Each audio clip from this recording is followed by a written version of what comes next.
আসসালামু আলাইকুম। ধন্যবাদ রাসেল ভাই। এখন যে ঘটনাটি রাসেল ভাই আমি শেয়ার করব, যে আমাকে এই ঘটনাটি দিয়েছে সে আমার ফার্মগেট ব্রাঞ্চের স্টুডেন্ট। ওর নামও রাসেল।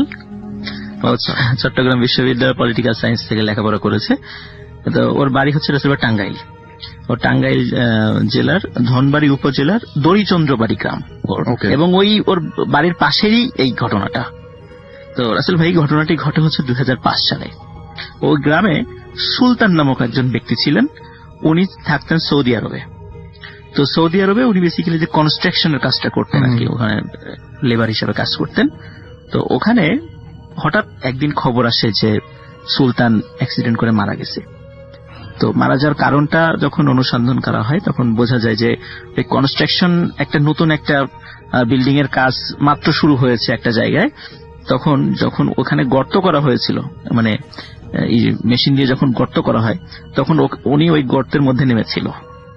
ওই যে আপনার গর্তের মধ্যে নেমে ওই যে বিভিন্ন রড গুলো জয়েন্ট করায় না, মানে তার দিয়ে বেঁধে বেঁধে ওই কাজটা উনি করছিলেন।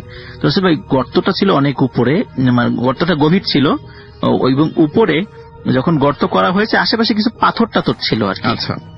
তো হঠাৎ করে কোনো কারণ ছাড়াই একটা পাথর নাকি গড়িয়ে এসে, মানে হয়তো ওখান থেকে গড়িয়ে আসার কথাও না, গড়িয়ে এসে একদম সরাসরি নিচে সুলতানের মাথার উপরে পড়ে এবং উনি মানে স্পট ডেড হয়ে যায়। আসলে ভাই যখন অত মানে মানে উঁচু থেকে এবং এত ভারী একটা পাথর ওনার মাথার উপর পড়েছে, স্বাভাবিকভাবে মাথার যে কি অবস্থা হতে পারে এটা তো আমরা কল্পনাই করতে পারছি। রাসেল ভাই ওনার লাশ 3 থেকে 4 মাস পর বাংলাদেশে আসে।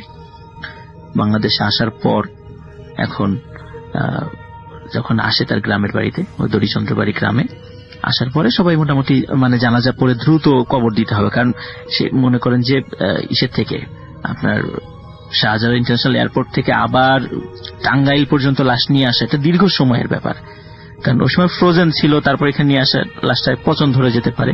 এই জন্য দ্রুত সেটা দাফন কাফনের ব্যবস্থা করতে সবাই বলেছিল যে এটা যেন কফিন সহকারেই দাফন করা হয়। কিন্তু এখন পরিবারের সদস্যদের একটা হয় যে আমরা শেষ দেখা দেখব। সবাই বলে যে আসলে মাথার অবস্থা এমন হয়ে গেছে যেটা আসলে দেখার উপযোগী নাই, বলে না তাও দেখব, কারণ মনের একটা ব্যাপার তো আছেই, যে একটা হৃদয়ের একটা আকুতি সন্তুষ্টির একটা ব্যাপার আছে। সবার নিষেধ সত্ত্বেও পরিবারের মানে লোকদের মানে পীড়াপিড়িতে শেষ পর্যন্ত কফিনটা রাসেল ভাই খোলা হয়। খোলার পর যখন রাসেল ভাই মাথাটা করা হয় তখন মানে যারা দেখেছে সবাই ভয় পেয়ে গেছে। তো অলমোস্ট মাথা আসলে ছিলই না, মানে এত ভারী পাথর পড়ার পর ছিলই না। তো যাই হোক রাসেল ভাই কবরটা ওনার কবর দেয়া হয়, ওই দড়িচন্দ্রবাড়ি গ্রামে ওনার কবর দেয়া হয়। তো কবর দেওয়ার মোটামুটি 3 থেকে 4 দিন পর থেকে শুরু হয় রাসেল ভাই ঘটনা। আচ্ছা, প্রথম ঘটনাটি ঘটে ওই সুলতানের বাবার সাথে। উনি রাতের বেলা এশার নামাজ পড়ে ফিরছিলেন। তো এশার নামাজ পড়ে ফেরার সময় মসজিদ থেকে ওই সুলতানদের যে বাড়ির মাঝখানে যে কবরস্থানটি রয়েছে সেই কবরস্থানে সুলতানকে দাফন করা হয়েছিল। তো ওনার বাবা রাতে একা একাই হেঁটে হেঁটে আসছিলেন। হঠাৎ করে ওনার মনে হলো কে যেন রাস্তার পাশ থেকে ওনাকে ঢিল মারছে। উনি চিন্তা করছে এত রাতের বেলায় ঢিল মারে কে? তো উনি খুব মানে বিরক্ত হয়েছেন প্রথম দিকে। এইরকম দুষ্টামি, আমি একটা মুরব্বী মানুষ, রাতের বেলা এই ধরনের দুষ্টামি করার কোনো মানে হয়? তখন উনি রাগ করে বলেন এই কে ঢিল মারে কে? তখন দেখে যে ওই একটা গাছের পাশে, রাস্তার ওই পাশে গোরস্থানটা মানে কবরস্থানটা যে পাশে, একটা গাছের পাশে একটা লম্বা ছায়া মূর্তি দেখা যাচ্ছে। তো উনি স্পষ্ট বুঝতে পারছেন ছায়া মূর্তিটাই ঢিল মেরেছে। তো উনি খুব মানে রাগ করেন, মানে রাগ হয় ওনার যে কে এই দুষ্টামি করছে, একটু দেখে আসি। আচ্ছা, তখন গ্রামে চিন্তা করে গ্রামে তো অনেক লম্বা লম্বা ছেলে পেলে আছে আর কি, মনে হয় এই দুষ্টামিটা শুরু করেছে আর কি। কারণ ওই ছেলে পেলের দুষ্টামি করলে গ্রামের মুরব্বীরা অনেক সময় সালিশ টালিশ ডেকে তাদেরকে একটু সাহায্য করেন। তো মনে করছে রাতের বেলা হয়তো বা এই আমাকে ইচ্ছা করে বিরক্ত করছে আর কি। তো উনি রাসেল ভাই কাছে যান সাহস করে, কে? উনি গিয়ে দেখেন রাসেল ভাই ওই লম্বা যে ব্যক্তিটা ওটা আর কেউ নয়, তার ছেলে সুলতান। উনি ওটা দেখেই তো ওইখানে সেন্সলেস হয়ে গেছেন। এখন যখন এশার নামাজ পরে যখন আরো কিছু লোক আরেকটু দেরিতে আসছেন তখন দেখে কি ব্যাপার, রাস্তার ওই পাশে সাদা পাঞ্জাবি পরা কিছু একটা পড়ে আছে মনে হয়। কাছে গিয়ে দেখে সুলতানের বাবা অজ্ঞান হয়ে পড়ে আছে। তখন তারা সবাই ধরাধরি করে নিয়ে আসেন। নিয়ে আসার পরে বাড়িতে আসার পরে যখন বলা হয় যে কি হয়েছিল, উনি সবাইকে খুলে বলেন যে আমি তো এই সুলতানকে দেখেছি, এই অবস্থা। এখন বলছে আপনি হয়তো মনের ভুল টুল দেখতে পারেন। সবাই এইরকম বিষয়টাই বলেছে আর কি। রাসেল ভাই, এর পরের দিন যে ঘটনাটা হয় সেটা হলো ওই গ্রামের ওখান থেকে কিছু লোকজন থাকে না, অনেক দূরে কাজ করে, তো ওই সাইকেল চালিয়ে যায়, সাইকেল চালিয়ে আসে। তো তেমনই একজন ব্যক্তি রাতের বেলা এসে নামাজের পরে 10টা সাড়ে 10টার দিকে, কারণ গ্রামে তো 10:30 মানে অনেক রাত আর কি। তো উনি সাইকেল চালিয়ে আসছিলেন, হঠাৎ মানে একটা রানিং সাইকেল হঠাৎ করে থেমে যায়। মানে একটা রানিং সাইকেল হঠাৎ মনে হচ্ছে কে যেন খপ করে ধরে ফেলছে সাইকেলটা, এবং এই গতি জড়তার কারণে উনি সাইকেল থেকে মানে সাইকেল জায়গায় আছে কিন্তু উনি মানে 10-15 হাত দূরে ছিটকে পড়ে যান। ছিটকে পড়ে গিয়ে ওনার শরীরে বিভিন্ন জায়গায় আঘাত লাগে এবং উনি ছিটকে পড়ে যাওয়ার পরে যখন উঠে দাঁড়িয়েছেন দেখেন সাইকেলের পাশে একটা লম্বা ছায়ামূর্তি দাঁড়িয়ে আছে। তো উনি আর ওই ছায়ামূর্তিটাকে এইটা আর উনি অ্যানালাইসিস করতে চান নাই, উনি তো পরিমরি করে দৌড় চিৎকার করতে করতে।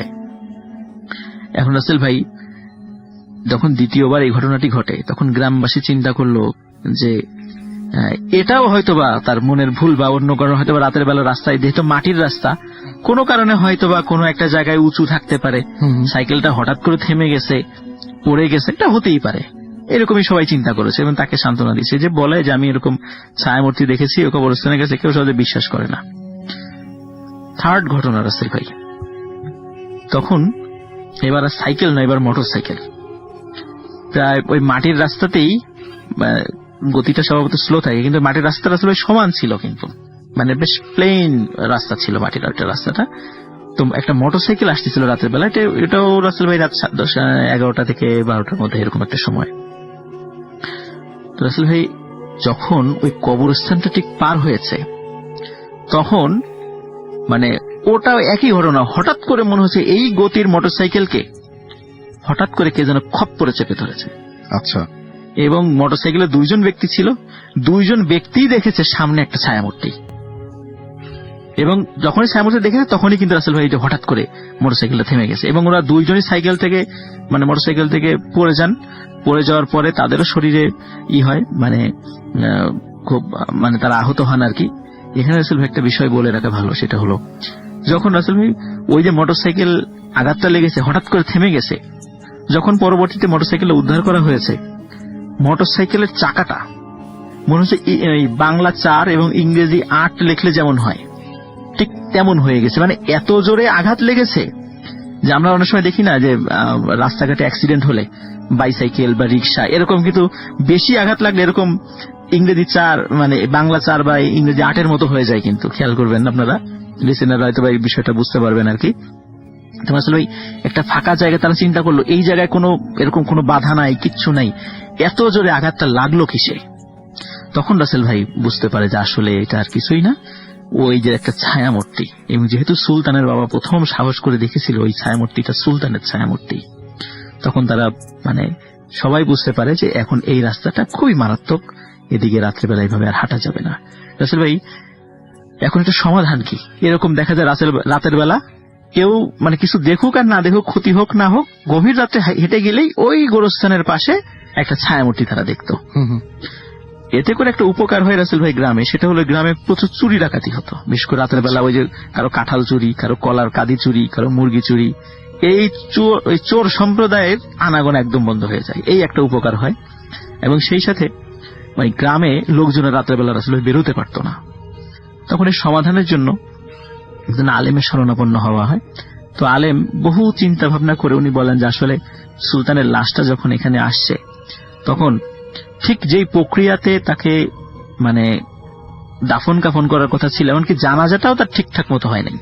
যিনি জানাজা পড়িয়েছেন উনি জানাজার ভালো করে পড়ানোর নিয়মই জানেন না, অথচ এই লোককে দিয়ে জানাজা পড়ানো হয়েছে। তখন এখন সমাধান কি? কবর তো হয়ে গেছে। তখন বলেছে সমাধান হচ্ছে যে আপনারা সবাই মিলে একটা গায়েবানা জানাজা পড়েতেন, সে তো জানাজা তো হয়েই গেছে, একবার কবর হয়ে গেছে, আপনারা সবাই মিলে একজন ভালো আলেমকে ডেকে নিয়ে গায়েবানা জানাজা পড়িয়ে দেন। তখন রাসেল ভাই ওই একজন ভালো আলেমকে নিয়ে এসে তখন সুলতানের রুহের উদ্দেশ্যে নতুন করে একটা গায়েবানা জানাজা পড়ানো হয়। আচ্ছা, এরপর থেকে রাসেল ভাই এই 2005 সালের পর থেকে এখন পর্যন্ত ওই ধরনের কোনো ঘটনা, মানে সুলতান কেন্দ্রিক ওইখানে এমনি টুকিটাকি ঘটনা এমনিতেও ঘটতেই পারে গ্রামে, বাট ওই যে ঘটনাটা শুরু হয়েছিল ওটা কিন্তু রাসেল ভাই স্টিল নাও এখন পর্যন্ত আর ঘটেনি আর কি। এটাই ছিল রাসেল ভাই। অনেক ধন্যবাদ আপনাকে আপনার ঘটনার জন্য।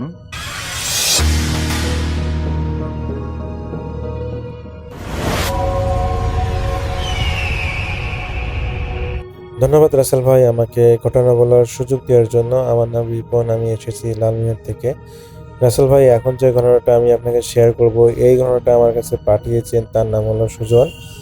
সুজন ভাইয়ের বাড়ি হচ্ছে নাটোর জেলার সিংড়া উপজেলায়। তো ঘটনাটা ঘটেছিল বছরখানেক আগে বর্ষার এক রাতে।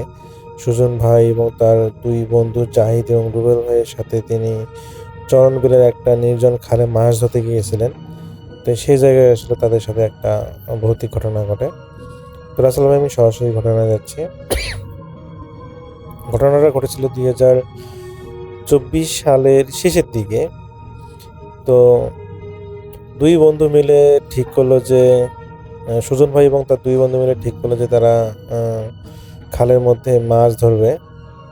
তো তারা মাছ ধরতে গিয়েছিল এক ধরনের কোচ দিয়ে। এটা একটা মাছ ধরার বর্ষা।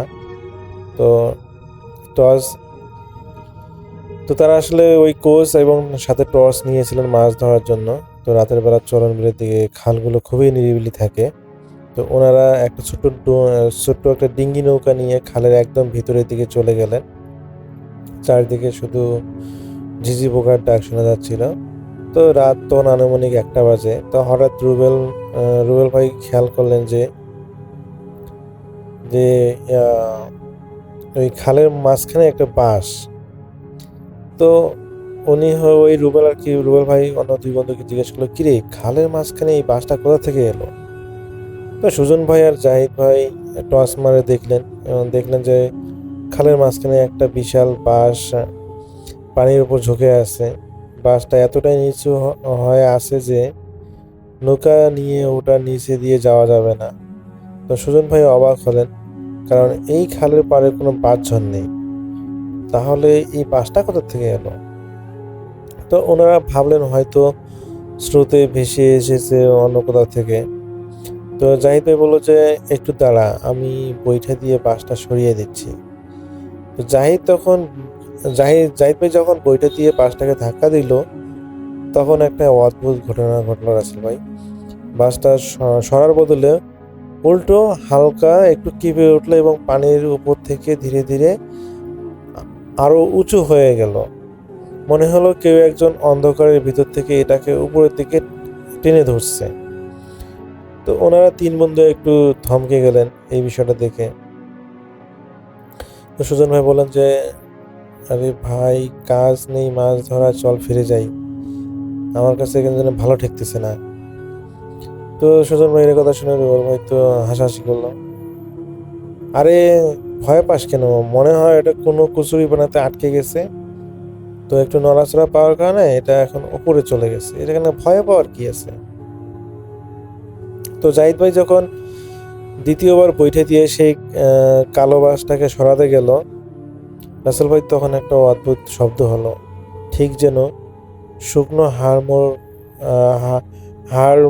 যেভাবে আসলে ভাঙলে শব্দ হয়, শুকনো হাড় যেরকম ভাঙলে শব্দ হয়, ঠিক তেমন একটা আওয়াজ সেই বাঁশের ভিতর থেকে আসতে শুরু করলো।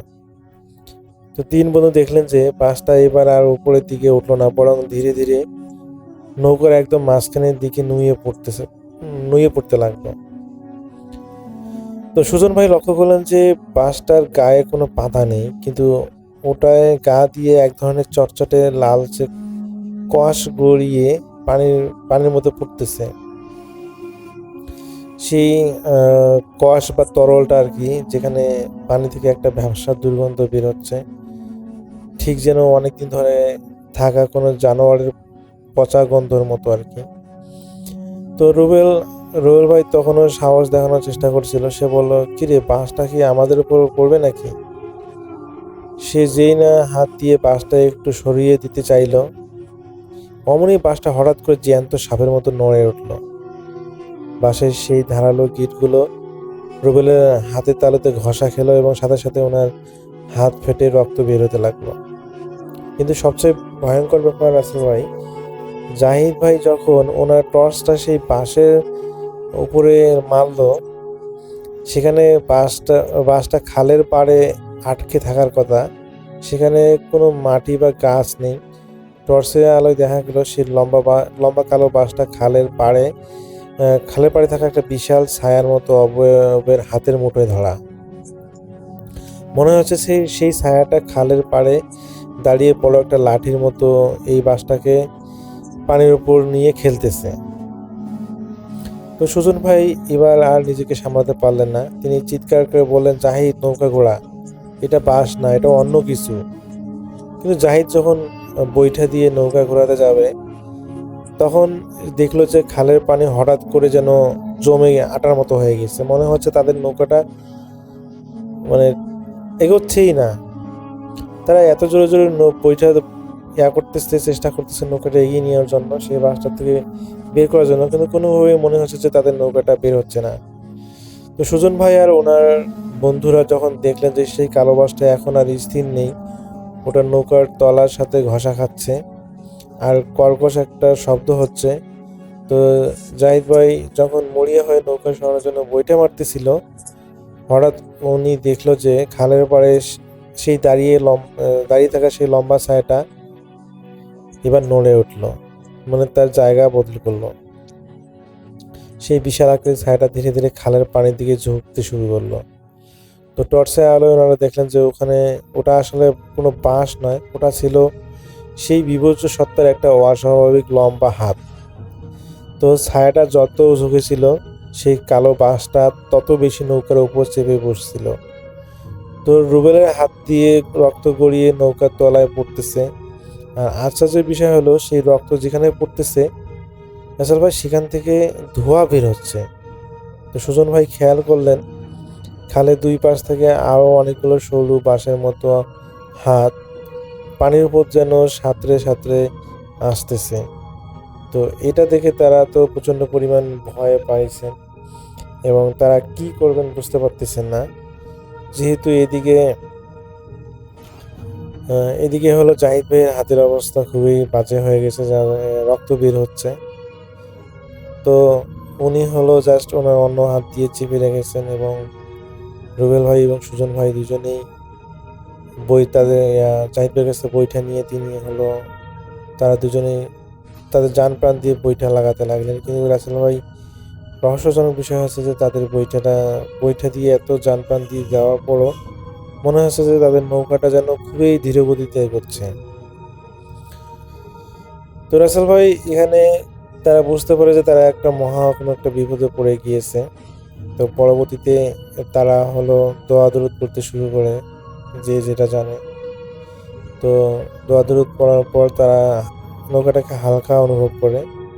তো এখন দেখে যে তারা আগের থেকে নৌকাটা অনেক গতিতে চলতেছে, স্বাভাবিকের মতো। তো রাসেল ভাই, তারা দুজনের নৌকা কতক্ষণ চালিয়েছেন তাদের কোনো মনে নেই। তো রাসেল ভাই, তারা যদি নৌকায় কিনারা যদি ফেরাতে পারতেন, যেখানে নৌকা কিনারা নিয়ে যেতে 2 মিনিট লাগার কথা না, সেখানে তারা আধা ঘন্টা ধরে নৌকা বাইতেছেন, অথচ তারা সেই কিনারায় মনে হয় যে খুঁজে পাচ্ছেন না। তারা মনে হয় যে কোনো গোলকধাঁধায় পড়ে গিয়েছেন। তারা তিনজনেই কোনো কিছুই বুঝতে পারতেছে না যে কি হচ্ছে তাদের সাথে। তারা এতক্ষণ ধরে নৌকা চালাচ্ছেন, অথচ তারা কিনারায় পৌঁছাতে পারতেছেন না। রাসেল ভাই, যখনই তাদের নৌকাটা তারা ক্লান্ত হয়ে যায় আসলে, যার কারণে তারা সেই বইটা দিয়ে করা বন্ধ করে দেয় বিশ্রাম নেওয়ার জন্য। তো তারা চিন্তা করা হয়তো তারা নিরাপদ স্থানেই এসেছে। কিন্তু রাসেল ভাই, তাদের ধারণাটা ছিল ভুল। তারা দেখে যে তারা যেখানে আছে চতুর্দিকে প্রচুর পরিমাণ কুয়াশার কারণে আসলে সামনে দেখা যাচ্ছে না। অথচ বর্ষাকালে শুরুতে এই ধরনের কিন্তু কুয়াশা কখনোই থাকে না। তো তাদের কাছে এইরকম একটা ফিল হচ্ছে যে অনেক ঠান্ডা পড়তেছে, চতুর্দিকে অনেক কুয়াশা এবং কুয়াশার কারণে সামনে দেখা যাচ্ছে না। তো তারা তিনজনেই ভাবে যে তারা ভুলেই গিয়েছে যে এটা বর্ষাকাল এবং বর্ষাকালে তো এই ধরনের কুয়াশা তৈরি হয় না, তারা এটা ভুলেই গিয়েছে। তারা প্রথম তো মানে ধীরে ধীরে কুয়াশা তৈরি হওয়ার কারণে তারা যখন ঠান্ডা লাগা শুরু হয়েছে, তারা ভেবেই নিয়েছে যে মনে হয় শীতকাল শুরু হয়েছে, যার কারণে হয়তো এরকম কুয়াশা। তো রাসেল ভাই এরকম করে তারা প্রায় আধা ঘন্টার মতো সেই মানে কোন কুল কিনারা পাচ্ছিল না। তো আধা ঘন্টা পর যখন তারা একটু শক্তি ফিরে পায়, তখন পুনরায় তারা বইটা চালানো শুরু করে। এবং রাসেল ভাই তারা বইটা চালাতে চালাতে তারা সেই জায়গায় চলে আসে যেখান থেকে তারা বইটা দিয়ে মানে দৌড়াদৌড়ি করে পরে বইটা চালানো শুরু করেছিল, সেই বাসটা নিচেই তারা চলে আসে। রাসেল ভাই এখন তারা দেখে যে সেই বাসটা এখন পানির উপরিভাগে নেই। এটা এখন মনে হয় যে পানির থেকে প্রায় 15-20 ফিট উপরে আর কি ভেসে আছে সেই বাসটা। তো এখন আসলে এর আগে তারা যেরকমটা দেখেছিল যে লাইট দিয়ে যে সেই বাসটা একটা ছায়ার মতো, ছায়ার হাত বা অবয়বের হাতটাই ছিল বাসটা, কিন্তু তারা দেখে যে না, সেই ইয়াওয়ের কিনারায় মানে একটা হলো সেই মরায়াওয়ের মধ্যে মানে সেই নদীটার মধ্যে একটা মাঝখানে একটা বড় ঢিপি আছে, সেই ঢিপির মধ্যে আর কি এই বাসটা গাড়া। তার সাথে ছোট ছোট দুই একটা বাস আছে, ওগুলো অনেক ছোট, কিন্তু এই বাসটা সব থেকে বড়, আর সেটাই হচ্ছে পানির উপর নুয়ে পড়ে আছে বা 20 ফিট উপরে। তারা স্পষ্ট দেখলো। তারা যখন সেখানে আসলো, চারিদিকে কুয়াশাগুলো ধীরে ধীরে মিলিয়ে গেল। কিন্তু তার রাসেল ভাই এখানে তার 3 বন্ধু মিলে, সুজন ভাই এবং জাহিদ ভাই, রুবেল ভাই মিলে খুবই অবাক হয়ে যায় যে তারা তো এইমাত্র এখান থেকে 1 ঘন্টা ধরে নৌকা চালিয়ে গেল, তাহলে তারা কিভাবে আবার এখানে ফিরে আসলো? তারা তো এই উল্টো ফেতে আবার আসেনি, তারা তো অপোজিট পাশেই গিয়েছে, তাহলে তারা কিভাবে এখানে আসলো? তো তারা কোনোভাবেই চিন্তা করতে পারে না। তো যখন রাসেল ভাই এখানে আসার পর তারা দেখে যে একদম পরিষ্কার, আবহাওয়াটা পরিষ্কার হয়ে গেছে। তো তারা কিনারা দেখতে পারতেছে। তো তারা হলো তাদের নৌকা নিয়ে কিনারায় যায় এবং কিনারায় গিয়ে তারা নৌকাটা বেঁধে বাসায় চলে যায়। তো রাসেল ভাই এর পরবর্তী দিনে জাহিদ ভাইকে ডাক্তার কাছে নিয়ে প্রাথমিক চিকিৎসা করা হয়। তো রাসেল ভাই এটাই ছিল ঘটনা। আসলে তার সাথে আর বড় ধরনের কোনো সাংঘাতিক বা ভৌতিক কোনো ঘটনা ঘটেনি। আর তারা জানে না যে আসলে কেন সেই অবয়বটা দেখা দিয়েছিল এবং সেই অবয়বটা হাত বাঁশের মতো কেন দেখাচ্ছিল, তারা এখন পর্যন্ত এটা জানে না। তো রাসেল ভাই এটাই ছিল সুজন ভাইয়ের ঘটনা, তিনি আমাকে পাঠিয়েছেন। আমার কাছে ঘটনাটা ভালো লেগেছে, যার কারণে আপনার কাছে শেয়ার করা। তো এটাই ছিল ঘটনা।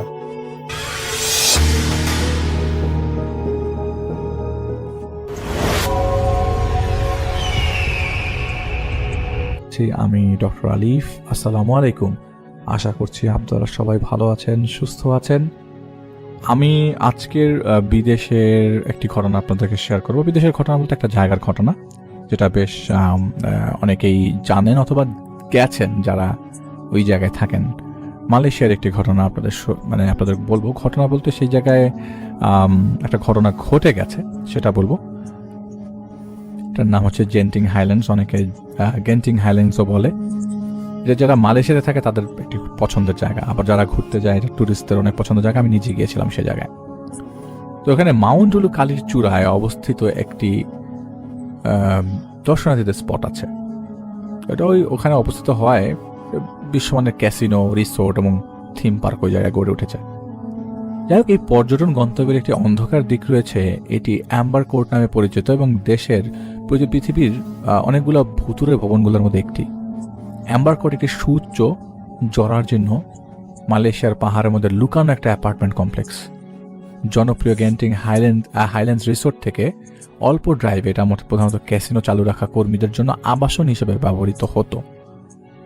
বছরের পর বছর ধরে অনেকেই বিল্ডিংয়ের মধ্যে অস্বাভাবিক কার্যকলাপ হওয়ার কথা জানিয়েছে। এই কার্যকলাপের সবচেয়ে সাধারণ রূপগুলোর মধ্যে একটা হলো অদৃশ্য হয়ে যাওয়ার আগে কমপ্লেক্সের চারপাশে হেঁটে যাওয়া এক ভুতুরে মহিলার আভাস। বিল্ডিংয়ের নিরাপত্তা রক্ষীরাও বিল্ডিংয়ের চারপাশে অপ্রাকৃত সংবেদন দেখেছেন এবং অনুভব করেছেন, বিশেষ করে এর নিম্ন স্তরে এবং ভূগর্ভস্থ গাড়ি পার্কিংয়ে, মানে আন্ডারগ্রাউন্ড গাড়ি পার্কিংয়ে। সম্ভবত এই কারণে নিরাপত্তা আম্বার কোর্টের এই বিশেষ এলাকাগুলোকে নিরীক্ষণ করতে অপছন্দ করে নিরাপত্তা কর্মীরা, দাবি করে যে সেগুলো খুব ভীতিকর, ভয়ঙ্কর। কাকতালীয়ভাবে, উপযুক্তভাবে অ্যাম্বার কোর্টকে হন্টেড হোটেল নামে একটি হরর সিনেমার সেটিং হিসেবেও ব্যবহার করা হয়েছিল।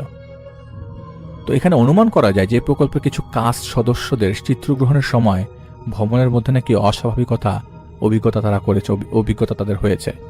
এটি তাদের অ্যাম্বার কোর্টকে তারা ভয় পেয়ে যায় এবং ওই ভুতুরে খ্যাতিতেও বেশ ওজন যোগ করে, কারণ মুভি করতে গিয়েছে, তারা দেখতে পেয়েছে বা তারা ফিল করেছে। এই হোটেলকে ঘিরে অনেকেই অনেক কিছু দেখেছেন। তাদের মধ্যে একজন হলেন নেপালি স্টুডেন্ট অভিলাষ, যে কিনা এই অ্যাম্বার কোর্টের অদ্ভুতের কর্মকাণ্ডের একজন প্রত্যক্ষদর্শী। তার ভাষ্য মতে এই স্থানের খবর পেয়ে তার ফ্রেন্ডের মাধ্যমে তিনি একটা খবর পেয়েছিলেন এবং এই অ্যাম্বার কোর্ট প্রায় বিদেশি সকল স্টুডেন্টদের নিকট অনেকটা পরিচিত, কারণ এখানে স্বল্প খরচে থাকা যেত আগে। সেই হিসেবে অভিলাষ সেখানে যাওয়া, প্রায় 2 ঘন্টা বাসে জার্নি করে এখানে তিনি পৌঁছান। কিন্তু এই অ্যাম্বার কোর্টের প্রথম দর্শনই ওনার অন্তরের আত্মা কাঁপিয়ে দিয়েছিল, কারণ প্রথম দেখাতেই মনে হয়েছিল, সিদ্ধান্ত নিয়েছিলেন যে এখানে আদৌ থাকতে পারবেন কিনা বা এটা কি বসবাসের যোগ্য কিনা। কয়েক মিনিটের মধ্যে উনি চলে যাওয়ার সিদ্ধান্ত করেন, কিন্তু পরক্ষণেই আবার স্বল্প খরচের কথা চিন্তা করে দাঁড়িয়ে যান। সেই মুহূর্তে ওনার পেছন থেকে কেউ একজন মালয়েশিয়ান ভাষায় জিজ্ঞেস করতে থাকে, কে আপনি, এখানে কি প্রয়োজন? তখন অভিলাষ ভাই ওনার পরিচয় দিয়ে বলেন যে এখানে থাকার জন্য এসেছি আমি।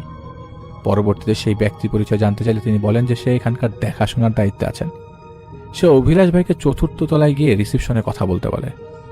তো অভিলাষ সেই দারোয়ানকে বলে রিসিপশন পর্যন্ত ওনাকে সাথে করে নিয়ে যেতে। তখন অভিলাষ সাথে নিয়ে এই দারোয়ানের সাথে অ্যাম্বার কোর্টের ভেতরে চলে যেতে থাকে। অভিলাষ যতই ভেতরে যাচ্ছিল এর পরিবেশ দেখে ওনার ততটাই ভয় হচ্ছিল, কারণ সব দিক থেকে আসবাবপত্রগুলো জরাজীর্ণ এবং ভাঙা ছিল। তো দারোয়ান লিফটের কাছে যেতেই বললেন, লিফট নষ্ট, কাজ করছে না, ভেতরের সিঁড়ি দিয়ে 4 তলায় যেতে হবে, আমার নিচে পাহারা দিতে হবে। অভিলাষ তখন পার্কিং এর দিকে সিঁড়ি দেখে সেদিকে চলে যান, এবং অথচ ওনার পেছনে সিঁড়ি ছিল যা তিনি পরবর্তীতে বাহির হওয়ার সময় দেখতে পেরেছিলেন। সিঁড়িতে ধীরে ধীরে উপর উঠছিলেন। 2য় তলায় উনি উঠে দেখেন এটাও গাড়ি পার্কিং এরিয়া, অনেকগুলো জরাজীর্ণ গাড়ি পার্ক করা। দেখে মনে হচ্ছে বছরের পর বছর এগুলোতে কোনো মানুষের স্পর্শ পড়েনি। সিঁড়ি বেয়ে কত তলায় উঠেছে তিনি সেটা মনে করতে পারছিলেন না। একটা ফ্লোরে গিয়ে দাঁড়ালে তিনি দেখতে পান রেলিংয়ের একটা অংশ ভেঙে পড়ে গিয়েছে, আর করিডোরের রাস্তা কিছু একটা দিয়ে আটকে রাখা, ম্যাট্রিক্স দিয়ে বা কিছু একটা। তিনি আরো বেশি কিছু না ভেবে পুনরায় উপরে ওঠা শুরু করেন। উপরে ওঠানো উনি আশ্চর্য হয়ে যান। দেয়ালে লেখা দেখতে পান 7ম তলা, কিন্তু ওনার যাবার কথা ছিল 4th তলা। 7ম তলা আসার পর সেখানে বিশ্রী গন্ধ পাচ্ছিলেন। তাৎক্ষণিক সিঁড়ি বেয়ে নেমে 4th তলায় ফিরে আসেন। সেখানে রিসেপশনের মতো কোনো পরিবেশই ছিল না, সম্পূর্ণ নিস্তব্ধ, ছিল না কোনো ডেস্ক। উনি এক এক পা করে করিডোর দিয়ে আরেকটু এগিয়ে গিয়ে একটা সাদা দরজা দেখতে পান। দরজার পাশে দাঁড়ানো অবস্থায় দেখতে পান দরজার বিপরীতে মানুষের কথাবার্তা শোনা শব্দ পাচ্ছিলেন। তিনি দরজা ধাক্কা দিয়ে ভেতরে প্রবেশ করে রীতিমতো অবাক। এটা তো একটা ছোটখাটো শপিং মল। তিনি সেখান থেকে একজনের সাহায্য নিয়ে রিসেপশন পর্যন্ত যান। সেখানে একজন মহিলাকে দেখতে পান। সেখানে থাকার কথা বললে তিনি রিসেপশন থেকে বলেন যে 21 তলা বাদে যেই কোনো তলায় থাকতে পারবেন, তবে আপাতত 10 তলায় রুম খালি আছে। পরে তিনি অভিলাষকে নিয়ে 10 তলায় যান। তিনি 200 রিঙ্গিত দিয়ে রুমটি মাসিক হিসাবে চুক্তি নেন ভাড়া দেওয়ার। তিনি সেই দিন চলে গিয়ে 2 দিন পর নিজের মালামাল নিয়ে হোটেলে ফিরে আসেন। থাকার ব্যবস্থা করতে পারেন, একটা রিল্যাক্স অনুভব করতে থাকেন, যদিও হোটেলটি ওনার মোটেও পছন্দ হয়নি। স্বল্প খরচ বিধায় থাকা ইচ্ছা না থাকা সত্ত্বেও এখানে উঠতে হয়েছে। তিনি নিজের মতো সবকিছু গুছিয়ে সেই দিনের মতো ঘুমিয়ে পড়েন। সপ্তাহখানেক সব ভালো কিছুই চলছিল, কিন্তু এরপর থেকেই অভিলাষ বেশ কিছু জিনিস লক্ষ্য করতে থাকে। একদিন কোনো কারণে ওনার ঘুম ভেঙে যায়। ঘুম থেকে উঠে উনি শব্দ শুনতে পাচ্ছিলেন ওনার করিডোর দিয়ে। কিছু মানুষ হয়তো হুড়মুড়িয়ে দৌড়ে চলে যাচ্ছে এমন শব্দ। কিন্তু হোটেলে আসার পর থেকে ওনার ফ্লোর পাশাপাশি ওনার উপরের ফ্লোর, এমনকি ওনার নিচের ফ্লোরেও তিনি কাউকে দেখতে পাননি। যার দরুন হঠাৎ করে এত মানুষ দৌড়ে যাওয়ার শব্দ শুনে কোনো অঘটন ঘটেছে কিনা ভেবে তিনি অচেতন অবস্থায় দৌড়ে প্রস্তুতি নেন যে তিনিও দরজা খুলে দৌড়াবেন। দরজা খুলে তিনি তাৎক্ষণিক হতভম্ব হয়ে যান। তিনি দেখেন সম্পূর্ণ করিডোর ফাঁকা। একটা মানুষও নেই। অভিলাষ ভাই জানান যে বড় করিডরটা উনি বের হয়ে আস্তে আস্তে কখনো দৌড়ে অতিক্রম করা সম্ভব নয়। এই অবস্থা দেখে তিনি সাথে সাথে রুমে এসে দরজা ভালোভাবে লাগিয়ে ঘুমিয়ে পড়েন। যদিও পরবর্তীতে তিনি হোটেলে কোনো সমস্যা হয়েছিল কিনা এই বিষয়ে জানতে পারেননি। এর কিছুদিন পর থেকে শুরু হয় আরেক নতুন সমস্যা। ওনার প্রতিদিন রাতেই একটি নির্দিষ্ট সময়ে ঘুম ভেঙে যেত। আর যখনই ঘুম ভাঙত উনি শুনতে পেতেন ওনার দরজায় কেউ নক করছে। প্রথম যেদিন দরজায় নক করেন সেদিন তিনি বেশ অবাক হয়ে যান যে এত রাতে কে আসবে। উনি বেশি কিছু চিন্তা না করে দরজা খুলে সেখানে কাউকে দেখতে পান না। উনি ভাবেন যে হয়তো ওনার দরজা খুলতে খুলতে দেরি হওয়াতে তিনি চলে গেছেন, তাই তিনি পুনরায় এসে ঘুমিয়ে যান। কিন্তু কয়েকদিন পর থেকেই বিষয়টা ওনার কাছে প্যারানর্মাল মনে হতে লাগে, কারণ প্রতিদিনই একই সময়ে ঘুম ভেঙে যাওয়া, সেই সময়টাই দরজায় কড়া নাড়া, তার উপর দরজা খুললে কাউকেই না দেখা, এই বিষয়গুলো ওনাকে বেশ চিন্তিত করে তোলে। তিনি যখন এই বিষয়ে রিসেপশনে জানানোর জন্য জিজ্ঞেস করেন তখন থেকে সেখানে সরাসরি বলা হয় যে ওনারা এই বিষয়ে কিছুই জানেন না আর এমন কোনো পরিস্থিতির সম্মুখীন হননি। এরপরে কার্যকলাপগুলো ছিল আরও লোমহর্ষক। অভিলাষ সারাদিন ভার্সিটি এবং জবের কারণে বাইরেই থাকতেন, রাতে হোটেলে ফিরতেন। একদিন উনি হোটেলে এসে ওনার রুমের দরজা খুলে চক্ষু ছানা বড়া হয়ে যায়। উনি দেখেন কতগুলো ভেজা পায়ের ছাপ ওনার দরজা থেকে জানালার দিকে চলে গেছে। দেখে মনে হচ্ছিল মাত্রই কেউ ভেজা পায়ে হেঁটে চলে গেছে জানালার দিকে। সবচেয়ে আশ্চর্যের বিষয় হলো ওনার রুমের জানালাটাও খোলা, যাকে না তিনি প্রতিদিন বন্ধ করে বের হন। প্রতিটি ঘটনা উনি কিছুতেই মিলাতে পারছিলেন না। আসলে তিনি পূর্বে কখনো এরকম অদ্ভুত কার্যকলাপের সম্মুখীন হননি। বিষয়গুলো নিয়ে যে কার সাথে কথা বলবে বা শেয়ার করবে তেমন কারোর সাথে সাহসও হচ্ছিল না, কারণ ওনার ধারণা ছিল সবাই হয়তো হাসি ঠাট্টা করে উড়িয়ে দেবে। তবে এর কয়েকদিন পর যে ঘটনাটি ঘটে তারপর উনি বিষয়টি কাউকে শেয়ার না করে আর থাকতে পারেননি। রাতের বেলায় উনি টয়লেট যাওয়ার জন্য ওঠেন। ঘরের লাইট অন করেই যেই না টয়লেটের দরজা খুলবেন তখন উনি স্পষ্ট শুনতে পান পেছন থেকে একটা মেয়ে কণ্ঠে হঠাৎ কেউ হাই বলছে। যখন পিছিয়ে ঘুরে থাকান সাথে সাথেই অভিলাষ ঠান্ডা হয়ে যান। তিনি দেখেন একটা মেয়ে অবয়ব, চুলগুলো ছাড়া আর কেমন বাতাসে ভেসে ভেসে জানালা দিয়ে বের হয়ে গেল। এমন কিছু তিনি নিজ চোখে দেখবেন তা কখনো কল্পনা করেননি। সেই রাতে তিনি আর ঘুমাতে পারেননি। পরের দিন ভোরবেলাতে ওনার এক ফ্রেন্ডের সাথে কথা বলে ওনার যাবতীয় মালামাল নিয়ে এই হোটেল ছেড়ে চলে যান। অভিলাষ যখন এই বিষয়টা অন্য কারোর সাথে শেয়ার করেন তখন তাদের থেকে বেশ কিছু জানতে পারেন। এই হোটেলে অন্য আরও যারা থাকার জন্য গিয়েছিল তারাও নাকি এমন অদ্ভুত ঘটনার সম্মুখীন হয়েছিল। অভিলাষ প্রায় সময় অ্যাম্বার কোর্টের হোটেলের সামনে দিয়ে যাতায়াত করত, আর যতবারই এই হোটেলে চোখ পড়ত ততবারই হোটেলের রোমহর্ষক অভিজ্ঞতা তাকে বেশ আতঙ্কিত করে তুলত। এটা ছিল আমাদের আজকের মালয়েশিয়ার একটি ঘটনা, যেটা অনেকেই যারা মালয়েশিয়াতে আছেন তারা জানতে পারেন। আর গেনসিং হাইল্যান্ডে আমি নিজে গিয়েছিলাম, আমি ড্রাইভ করে গিয়েছিলাম। আমার ওয়াইফের ফ্রেন্ড ছিল সেখানে এবং আমরা গিয়েছিলাম। আমরা ওইখানে যে রিসোর্ট দেখেছি আমি কিন্তু এটা দেখি নাই, ওখানে একটা মন্দিরের মতো ছিল, সে জায়গা পর্যন্ত গিয়েছিলাম। যাই হোক, আমি যেটা বলবো যে সময় নষ্ট করব না, আমরা আরেকটা ঘটনা শুনবো। এবার যিনি ঘটনাটি পাঠিয়েছেন তিনি ফাইজুল ইসলাম ভাই, আর যার ঘটনা তার নাম হচ্ছে শঙ্কর রায়। আজ যে ঘটনাটি বলবো শঙ্করদার, সেটি কলকাতার একটি ঘটনা, বহুদিন আগের ঘটনা। ঘটনার সাল 1990 থেকে 95 এর দিকে হবে। আসলে এটা একদম শুরুর দিকে, 90s শুরুর দিকে। তো যিনি শঙ্করদা তিনি সরাসরি ঘটনা শেয়ার করেছেন। এটা শেয়ার করেছেন ফাইজুল ইসলাম ভাইয়ের কাছে। তিনি ফাইজুল ইসলাম ভাই ব্যতীত এই ঘটনা কয়েকটা যিনি তার পরিবার ছাড়া আর গুটি কয়েক আত্মীয় ছাড়া কেউ জানেন না। ফাইজুল ইসলাম ভাই জানতে পেরেছেন এবং ফাইজুল ইসলাম ভাই বলেছেন যে তিনি ঘটনাটি শেয়ার করবেন, যার বিধায় তিনি বলেছেন। আর যেহেতু শঙ্করদার বয়স বেশ বেশি হয়ে গেছে, তিনি এখন আর এই কাজে নাই দেখে তিনি এই ঘটনাটি শেয়ার করেছেন। শঙ্করদা আগে অ্যাম্বুলেন্স চালাতেন, পুরাতন কালের অ্যাম্বুলেন্স চালাতেন। এখনকার মতো বর্তমান যুগের সেই সব আধুনিক অ্যাম্বুলেন্স তখন ছিল না। আসলে বর্তমান যুগে এখনও কলকাতাতে এত আধুনিক অ্যাম্বুলেন্স কিছু কিছু হাসপাতালের আছে, কিন্তু ওই হাসপাতালের অ্যাম্বুলেন্স ড্রাইভারগুলোও সাধারণ না, তারাও ওয়েল ট্রেন্ড অ্যাম্বুলেন্স ড্রাইভার, যারা অনেকটা হাসপাতালের মতোই অ্যাম্বুলেন্সের মধ্যে সরঞ্জাম এখন থাকে। কিন্তু তখন আর এগুলা ছিল না, তখন হাসপাতাল ভিত্তিক অ্যাম্বুলেন্স থাকতো, আবার কিছু কিছু বাইরের ভাড়াটে অ্যাম্বুলেন্স থাকতো। উনি ছিলেন ভাড়াটে অ্যাম্বুলেন্স, ওনার নিজের গাড়ি ছিল, যেহেতু উনি এই গাড়িটা নিয়ে রোগী আনা নেওয়া করতেন, লাশ আনা নেওয়া করতেন। একদিন রাতের বেলা উনি কয়েকটা লাশ নিয়ে, দুইটার বেশি লাশ নিয়ে তিনি রওনা হয়েছেন। তিনি যাবেন গোপীনগরের দিকে। তার বাসা হচ্ছে কলকাতা শহরেই। কলকাতা শহরে উনি থাকতেন হচ্ছে, এটাকে বলে বাগবাজার কলোনি। এটা অনেকটা শ্যামপুকুরের পরে, এখন বাগবাজার কলোনির ওই দিকটায় থাকতেন। সেটা ব্রিজের খুবই কাছাকাছি। ব্রিজ বলতে হচ্ছে ওদিক থেকে হাওড়া রেলওয়ে স্টেশনটা খুব বেশি দূরে না।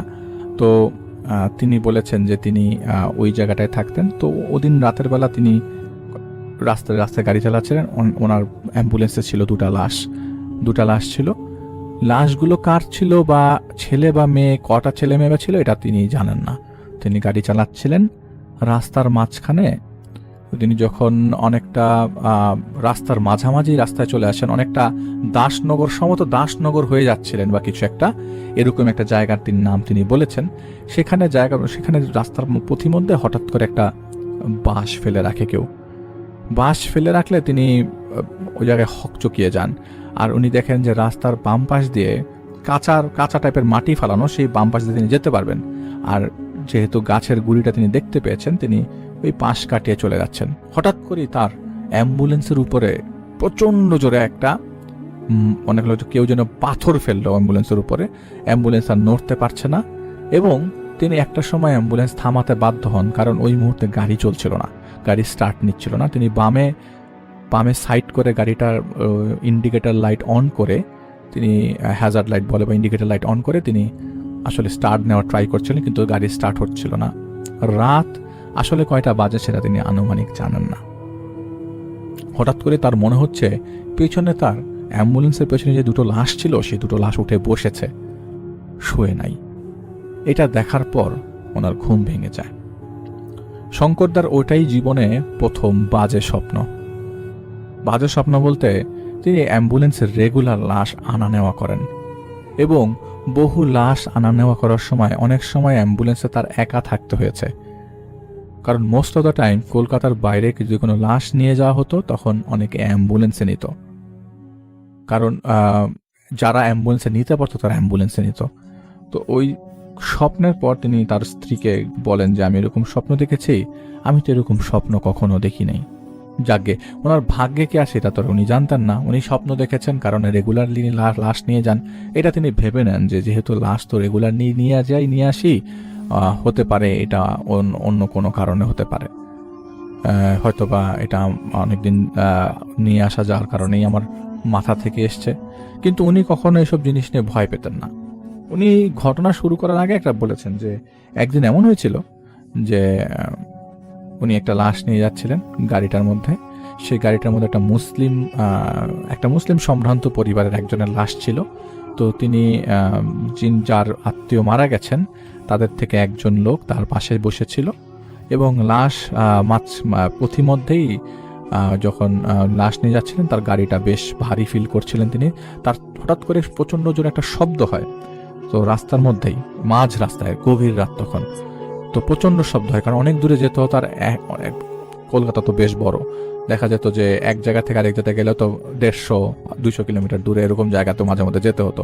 অনেক সময় দিল্লি পর্যন্ত তিনি গাড়ি নিয়ে গেছেন, এরকম দিনও আছে। কিন্তু সেই ঘটনায় তিনি যাচ্ছেন না।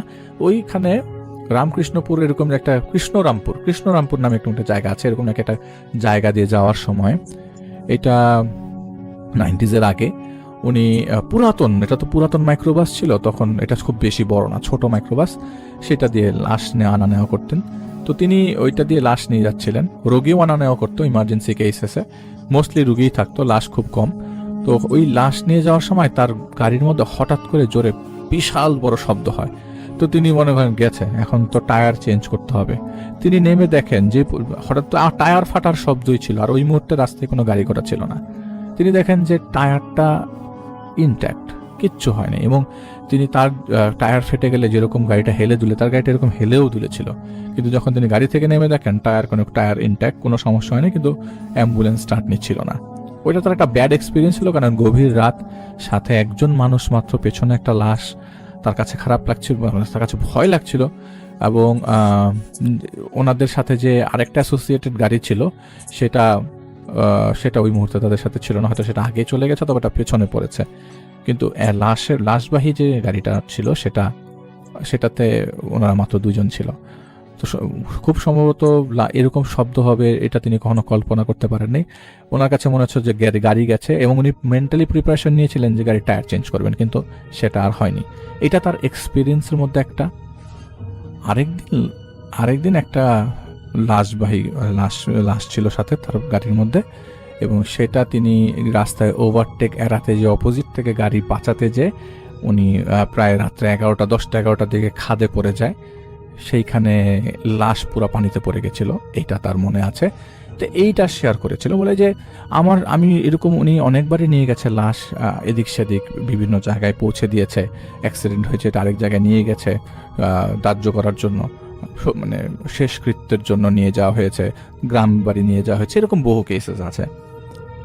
ওই সময়ে একটা দুর্ঘটনা ঘটে রোড সাইডে। উনি যেদিন স্বপ্নটা দেখেন তার ঠিক 1 সপ্তাহ পর একটা দুর্ঘটনা ঘটে। 2 বাসের মুখোমুখি সংঘর্ষে প্রায় 35 জন নিহত হয়, কারণ ওই একটা বাস আগুন লেগে গেছিল।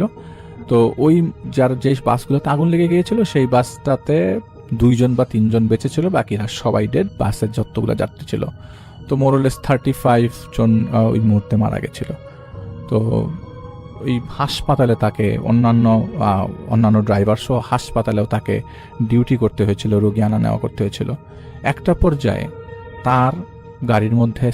তার গাড়িতে কোনো রকমে, কারণ যারা মারা গেছে তারা খুব বেশি ধনী না আর কি, তো তিনি যারা মারা গেছে তাদের 2 জনের পরিচয় পাওয়া যায়নি, এরা কারা, এবং ওই লাশের অবস্থা এমন যে ওই লাশ রাখার মতো অবস্থা নয়, 2টা লাশই একদম পুরে ছারখার অবস্থা। আরেকটা ছোট্ট বাচ্চার লাশ ছিল সাথে, ওই বাচ্চার বাবা মা তার গাড়িতে ওঠায়, কারণ জায়গা হচ্ছিল না, কারণ এতগুলো অ্যাম্বুলেন্স নিয়ে আসা হয়েছিল। তো মোরলেস তার গাড়িটা একটু মোটামুটি বড় থাকবার কারণে 3টা লাশের জায়গা তিনি করতে পেরেছিলেন, এবং 3টা লাশ তিনি তার গাড়িতে করে নিয়ে যাচ্ছিলেন। অন্যান্য বন্ধুরাও তার এসছে ওই জায়গায়, তার আরও কিছু অ্যাম্বুলেন্সের সাথী ছিল, তারাও এসছে। এটা তার ব্যবসা, তো এখানে তিনি গেছেন। তো 3টা লাশ নিয়ে যাওয়ার পথে 2টা লাশের একদম অবস্থা খুবই খারাপ, এটা দেখার মতো অবস্থা না, এবং 2টা লাশের ক্লেম করার লোকও ছিল না। তারা কারা ছিল এটা বোঝাও যাচ্ছিল না, এবং 2টাই পুড়ে গেছে। আর যেহেতু ক্লেম করছিল না কেউ, আর ওই মুহূর্তে অনেকেই যারা আত্মীয়স্বজন দেখে ফেলেছে, তো ওনার লাশটা গাড়ির উপরে রাখা ছিল। তো এর মধ্যে হঠাৎ করে তখন বিকালবেলা 2 জন লোক আসে। 2 জন লোক এসে বলতে থাকে যে আপনার গাড়িতে 2টা লাশ আছে, যেটা নাকি এখনো হদিশ মেলেনি। তো বলে যে হ্যাঁ, এটার জন্য ডিসিশনের জন্য ওয়েট করছি আমরা, তো আমরা ডিসিশন পেলে এটা আমরা নিয়ে যাব, এবং এটা গভর্নমেন্ট উপায়ে এটাকে শেষকৃত্য সম্পন্ন করা হবে। তো এরকম কিছু একটা শুনতে পাচ্ছিল আর কি, কারণ এই 2টা পুড়ে গেছে, এত টেকনোলজি তো হাই ছিল না তখন। তো যাই হোক, উনি লাশগুলোকে সাথে রাখেন, এবং বিকালবেলা এরকম 2 জন লোক এসে তারা 2টা লাশ শনাক্ত করে।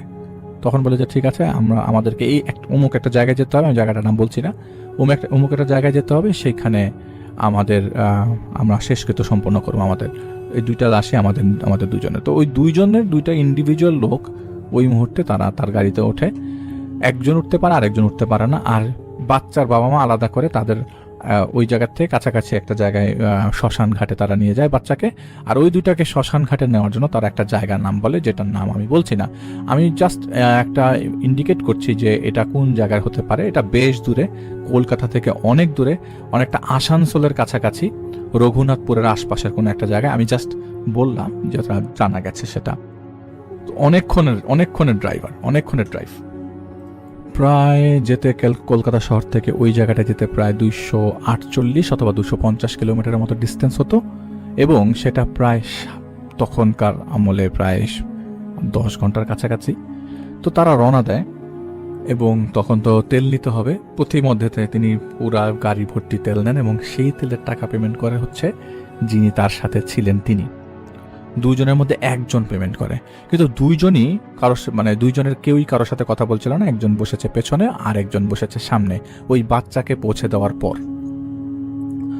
তো দুইজনই কেউ কারোর সাথে কথা বলছে না এবং কেউ চেনেও না, এবং তাদের দুজনের মধ্যে কোনো ধরনের কান্নাকাটি বা কিছু। তো তিনি মনে করেছেন দুজন একই জায়গার লাশ নিয়ে যাচ্ছে, আশপাশ পাশাপাশি, একজন এক জায়গার নাম বলেছে আরেকজন আরেক জায়গার নাম বলেছে, কিন্তু দুজনের শ্মশান ঘাটের নাম সেম। তো প্রথমে এই জিনিসগুলো স্ট্রাইক করে নাই, কারণ যেহেতু অ্যাক্সিডেন্ট হয়েছে, এতগুলো মানুষের মৃত্যু হয়েছে, ওই জায়গা থেকে লাশটা নিয়ে বের হয়ে যাওয়া, প্লাস এইখানে এই দুইটা লাশের জন্য দুইটা ইন্ডিভিজুয়াল মানুষ এসছে, সেগুলো খেয়াল করার সময় হয়নি আসলে যে তারা দেখতে কেমন, কারণ সন্ধ্যা হয়ে গেছিল, এগুলো চিন্তা করে না। ছোট বাচ্চা একটা ছিল, সে তাকেও আসলে শ্মশান ঘাটে ড্রপ করতে হয়েছে। এখানেও যে ডিস্টেন্সে যাওয়া কথা, রওনা দেওয়ার কথা, তাতে মনে হচ্ছিল যে সকাল হয়ে যাবে। তো তিনি সেভাবে চিন্তা করে রওনা দেন যে রাতে রওনা দিব, সকালে পৌঁছবো। আর মোস্ট অফ দ্য টাইম দূরের ট্রিপগুলো রাতে নিলে খুব আরাম করে যাওয়া যেত বিধায় তিনি রাতে নিয়েছিলেন, কারণ অনেক বড় তো, কলকাতা অনেক বড়। আর এটা আমি বলবো যে যিনি ওই যে জায়গায় যাচ্ছিলেন সেটা আসানসোলের আশপাশে, অনেকটা ঝাড়খণ্ডের কাছাকাছি। যাই হোক, সেটা ঝাড়খণ্ড না, সেটা আসলে ভুল বলা, আশেপাশে কোনো জায়গাতে। তো যাওয়ার পথে পথিমধ্যে যেই দুটা লাশ তিনি বহন করছিলেন, সেই দুটা লাশের দুজন লোক, একজন সামনে একজন পিছনে যিনি বসছেন তিনি আসলে ঠিক মতো বসতে পারেননি। তো রাস্তায় তেল নেওয়ার পর যখন 3 ভাগের 1 ভাগ রাস্তা সফর করা শেষ, তখন অলরেডি রাত 11টার বেশি বাজে। তিনি রওনা দিয়েছেন আরও আগে, তো রাত 11টার বেশি বাজে। যখন রাত 12:30 অথবা 1টার দিক, আসলে ঘড়ির সময় তখন আসলে মনে ছিল না, যখন 12:30 1টার দিক হবে, হঠাৎ করে তিনি দেখলেন যে দুজন লোক তাকে ইশারা দিচ্ছে ডানে ঢোকার জন্য এই গাড়িটা নিয়ে। তিনি বললেন যে ডানে কেন ঢুকবো, ডানে তো কোনো রাস্তা নাই, এই রাস্তা দিয়ে তিনি রেগুলার যাতায়াত করে। তখন রাস্তাঘাট রোড এত ভালো ছিল না। তো বলে যে ডানে আমি কেন যাবো, বলে যে এদিক দিয়ে কোনো রাস্তা নাই, এদিক দিয়ে আছে একটা কাঁচা রাস্তা যেটা আসলে ঢোকার মতো না। তারা তাকে ইশারা করে ডানে ঢোকেন, কিন্তু তিনি ঢোকেননি। বলে যে আমি আপনাকে যেই জায়গায় আপনি ফর্দ করেছেন, যে জায়গায় আপনি চিন্তা করেছেন যাবেন, সেই জায়গায় আমি আপনাকে নামিয়ে দিব, আমি ডানে বামে ঢুকতে পারবো না বাবু। তো তিনি কি করলেন, যাচ্ছিলেন। তো একটা পর্যায়ে তারা খুব রাগ হয়ে যায়, একটা পর্যায়ে সামনে যিনি বসেছিলেন তিনি বেশ রাগ হয়ে যায় যে আমাদের এখানে নামিয়ে দেন। বলে এখানে নামিয়ে দিব কিভাবে, বলে আপনি নামিয়ে দেন, আমরা এখানে আমাদের লাশ নিয়ে চলে যাব। রাত্রে 1টার বেশি বাজে বাবু, আপনি কি বলছেন, এই লাশ নিয়ে আপনি কোথায় যাবেন, বলে যে আপনি নামিয়ে দেন, আমরা লাশ নিয়ে চলে যাব। তো উনি কি করলো, গাড়িটা থামল, এবং এত জোরে চিৎকার করছিলেন, সামনে যিনি বসেছিলেন তিনি এত জোরে চিৎকার করছিলেন যে তিনি আসলে গাড়ি থামাতে বাধ্য হন। আর খারাপ ব্যবহারের চরম লেভেল পর্যন্ত চলে গেছে। তিনি গাড়ি থামিয়ে দেন, ঠিক আছে আপনি আপনার লাশ নিয়ে চলে যান। কিন্তু সাথে সাথে এটাও ভয় পাচ্ছিল, দুটা লাশ, দুজন মানুষ, কোনো একটা বিপদ ঘটলে পুলিশের কেসের মধ্যে মামলায় পড়ে যাবে, ঝামেলা হতে পারে। তিনি নামিয়ে দেন দুইটা লাশ সহ দুইজন মানুষকে। এরকম কখনো হয়নি, দুইটা লাশ দুজন মানুষ এরকম কখনো হয়নি। তো দুইটা লাশ নিয়ে পুলিশের কোনো কাজে যেতে হয়েছে, কিন্তু দুটা লাশ নিয়ে দুইটা মানুষ এরকম কখনো হয়নি তার সাথে। তো তিনি ওই যিনি সামনে ছিলেন তিনি গাড়ি থেকে নেমে পেছন দিকে যান। তো তিনি কি করেন, গাড়ির দরজাটা খুলে পেছনে আসছেন, মানে পেছনে এসে উপর পিছনের ইয়াটা খুলে দিবেন, ব্যাগডালাটা খুলবেন গাড়ির লাশ নামানোর জন্য। তো তিনি দেখলেন একজন তো পেছনে চলে গেছে। তো তিনি লুকিং গ্লাস এত কিছু খেয়াল না করে, ওই জায়গাটা অন্ধকার পুরা, গাড়ির লাইট জ্বালিয়ে গাড়ির থেকে নামেন। এবং পেছন থেকে একটা গেল ট্রাক, একটা ট্রাকও গেল, দুইটা ট্রাকও গেল। আশপাশে কোনো একটা জায়গায় হয়তো যাচ্ছে, পরপর দুইটা ট্রাক যাওয়ার পরে তিনি গাড়ি থেকে নামেন, কারণ ট্রাকগুলো যাচ্ছে, অত বড় রোড না, তো জায়গা কম ছিল। তো তিনি যখন নেমে দেখেন পেছনে, তো পিছনে যখন দুইজন লোককে দেখলেন না, দুইটা লাশ দেখলেন না, তখন তার অবস্থা খারাপ হয়ে গেল। তিনি ওই জায়গায় কান্নাকাটি শুরু করে দিলেন। এই দুইটা লাশ 1 সেকেন্ডের মধ্যে তো লাশ নামানো সম্ভব না, নামিয়ে অন্ধকারে কোথায় যাবে, একটু আলো নাই, কোনো লাইট টাইট কিচ্ছু নাই, আলোই নাই, ওই জায়গাটা এমন অবস্থা, ওই জায়গায় কোনো আলো কিচ্ছু নাই। তাহলে এই দুইটা লাশ নিয়ে ওনারা কোথায় গেল? উনি হতভম্ব অবস্থায় পড়ে গেলেন। দুইটা লাশ নেই, দুইটা মানুষ নেই। তাহলে লাশগুলো কোথায় গেল? তিনি কি করলেন, গাড়ি ঘুরালেন যে আমি এখন ব্যাক করি। উনি তার রবের, তার সৃষ্টিকর্তাকে ডাকছিলেন, এবং যত মন্ত্র তিনি জানতেন, যতটুকু জানতেন ততটুকুই পড়ছিলেন। রাস্তার মাঝখানে হঠাৎ করে যতটুকু রাস্তা তিনি কাভার করেছেন, তারপরের রাস্তায় তিনি ব্যাক করতে গিয়ে দেখেন গাড়ি চলছে 2 ঘন্টা 3 ঘন্টা, গাড়ির রাস্তা শেষ হয় না। কারণ তিনি যতটুকু কভার করেছেন সেটা 3 ঘন্টা 3.5 ঘন্টা রাস্তা, কিন্তু অলরেডি ভোরবেলার দিকে 3:30-4টা বাজে, কিন্তু তিনি অর্ধেক রাস্তাও আসেননি। মানে যতটুকু কভার করেছেন ওইটার অর্ধেকও আসেননি। তাহলে তিনি কোথায় আছেন এক্স্যাক্টলি তিনি বুঝতে পারছিলেন না। হঠাৎ করে তার হেডলাইটের সামনে, একদম হেডলাইট থেকে তার গাড়ি থেকে হয়তো বা 150-200 গজ সামনে তিনি দূর থেকে দেখতে পাচ্ছিলেন ডিপার মারার পরে যে দূরে 2টা লাশ রাস্তার মাঝখানে পড়া। এবার তিনি গাড়ি থেকে নামেন, কারণ ওই 2টা লাশ, পোড়া 2টা লাশ, হাত পা উঁচু হওয়া, পুড়ে গেছে লাশগুলো। হাত পা যে মানে কাপড় পেঁচানো, তো যে পেঁচানোর ভেতর থেকে হাত পা যে উঠে আছে সেটা তিনি পরিষ্কার দেখতে পেলেন। তো এটা তো এভাবেই তিনি গাড়িতে নিয়েছিলেন, এভাবেই কষ্ট করে গাড়িতে উঠিয়েছেন। সেই লাশগুলো ওই রাস্তার উপরে পড়া দেখেছেন। পড়া দেখার পরে উনি তো ভয়, আর উনি নেমে সাথে সাথে গাড়িতে আবার দৌড় দিয়ে ব্যাক করে ওঠেন। ব্যাক করে গাড়ি স্টার্ট দিতে যাবেন, স্টার্ট হচ্ছে না।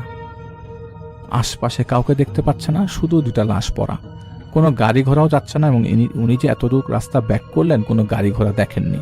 অপোজিট সাইড থেকে তো কোনো গাড়ি ঘোড়া আসতে থাকবে, যেদিকে যাচ্ছে কলকাতা থেকে যেসব গাড়িগুলো আসে সেটা দিক দিয়ে যেতে পারে, কিন্তু এরকম কোনো গাড়ি ঘোড়ার কিচ্ছু সাইন তিনি পেলেন না।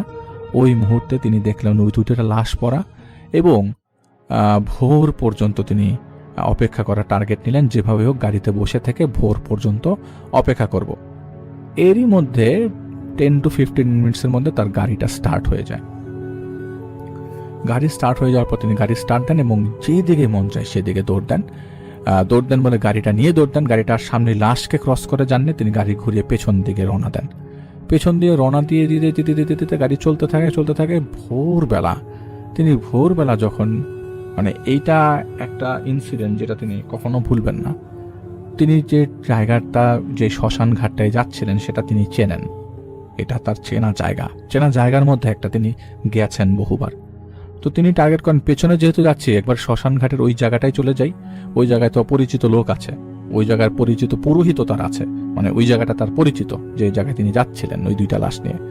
তো ওখানে রওনা দিয়ে দিই। এখন তো এদিকে যেতে পারলাম না, যতদূর চাই, যতটুকু গাড়িতে তেল আছে। তো একটা পর্যায়ে তিনি যখন ওই শ্মশানের আশপাশে পৌঁছালেন, তিনি যেয়ে দেখেন যে 2টা লাশ সেখানে পুড়ছে। শ্মশান ঘাটের কাছে যাওয়ার পরে কিছু মানুষজন জড়ো হওয়া। তো উনি বললেন যে এইখানে 2টা লাশ পুড়ছে, এখানে আমার 2টা লাশ নিয়ে আসার কথা ছিল।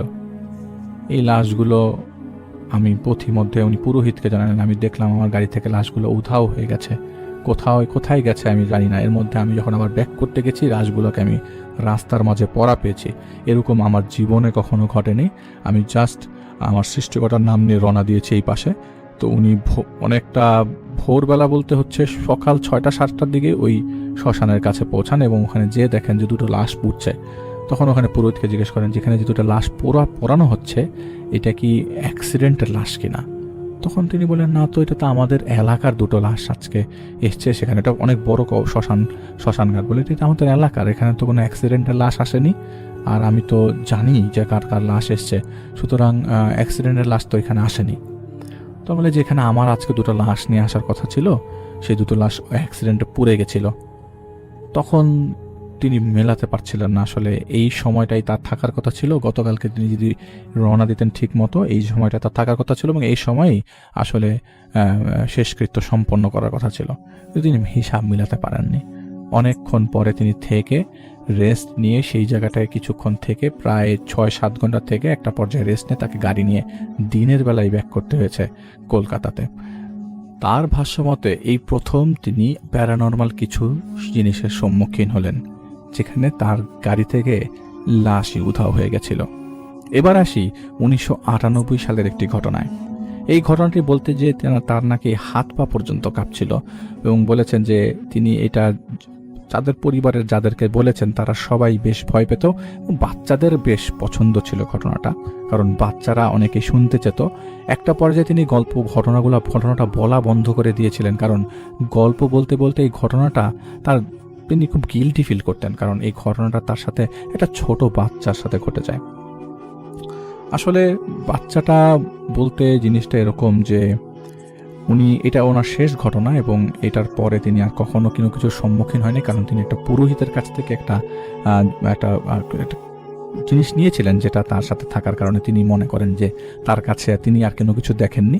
আর এরপরে একটা সময় তিনি এই ব্যবসা বন্ধ করে দেন, সেটা তিনি কন্টিনিউ করেননি। তখন তিনি লাশ আনা নেওয়া, রোগী আনা নেওয়া করতেন, এবং অনেক সময় অনেক ক্ষেত্রে যাত্রী টাকা দিতে না পারলেও দেখা যেত একটা সামান্য টাকার বিনিময়ে তিনি এই কাজগুলো করতেন। এটা তার ভালো লাগতো, এটা তার একটা নেশার মতো ছিল। তো 1999 থেকে 2000 সালের দিকের কথা, একটা বাচ্চা হাসপাতালে মারা যায়, এবং সে হাসপাতাল থেকে মারা যাওয়ার পরে বাচ্চাটা আসলে ছিল কলকাতার বাইরে একটা হাসপাতালে, এবং সেখানে তিনি উপস্থিত ছিলেন বিধায় তিনি ওই ট্রিপটা নেন। তো হাসপাতাল থেকে তার ওই বাচ্চাটার মা, ছেলেটার বয়স হচ্ছে 9 বছর বয়স, ছেলেটা পানিতে পড়ে মারা গিয়েছিল। তিনি কোনো একটা কারণে সেই জায়গায় হয়তো বা কোনো একটা কারণে গিয়েছিলেন, এটা তার প্রপারলি তিনি ফাইজুল ইসলাম ভাইকে বলেননি। তো তিনি যেহেতু ওই জায়গায় কাজের জন্য গেছিলেন, এখানকার ওয়ার্ড বয়রা প্লাস ওই হাসপাতালের লোকজন তার পরিচিত ছিল। ওই যে ছেলেটা পানিতে পড়ে মারা গেছিল, ছেলেটা সকালবেলা এই ছেলেটার লাশ নিয়ে আসা হয়, এবং লাশ নিয়ে আসার পরে ডাক্তাররা বলে যে ছেলেটা বেঁচে নাই। তো ছেলেটা লাশটাকে বাইরে রেখে কান্নাকাটি চলছিল, লাশের উপর দিয়ে একটা কাপড় দিয়ে কান্নাকাটি চলছিল। তখনও বাসায় বা এই হাসপাতালের বাইরে নেওয়ার প্রিপারেশন চলছে, তখনও নিয়ে আসা হয়নি। তো তিনি দেখেছেন ছেলেটার লাশটা, তিনি দেখেছেন। ওখানে লোকজন উপস্থিত, জনতার বেশ একটা ভিড় ছিল। এটা তখনকার সময় একটা লাশ দেখলে মানুষজন এরকমই ভিড় করতো আর কি। তো তিনি ওই লাশটা দেখেন, এবং একটা পর্যায়ে যখন সব কাগজপত্র সম্পন্ন হয় হাসপাতালের সাথে, ওর বাবা মা যখন আত্মীয় স্বজন সহ এই লাশটাকে নেওয়ার পরিকল্পনা করছিল, তখন আসলে ওই হাসপাতালের ওয়ার্ড বয় দিয়ে তিনি ট্রিপটা নেন।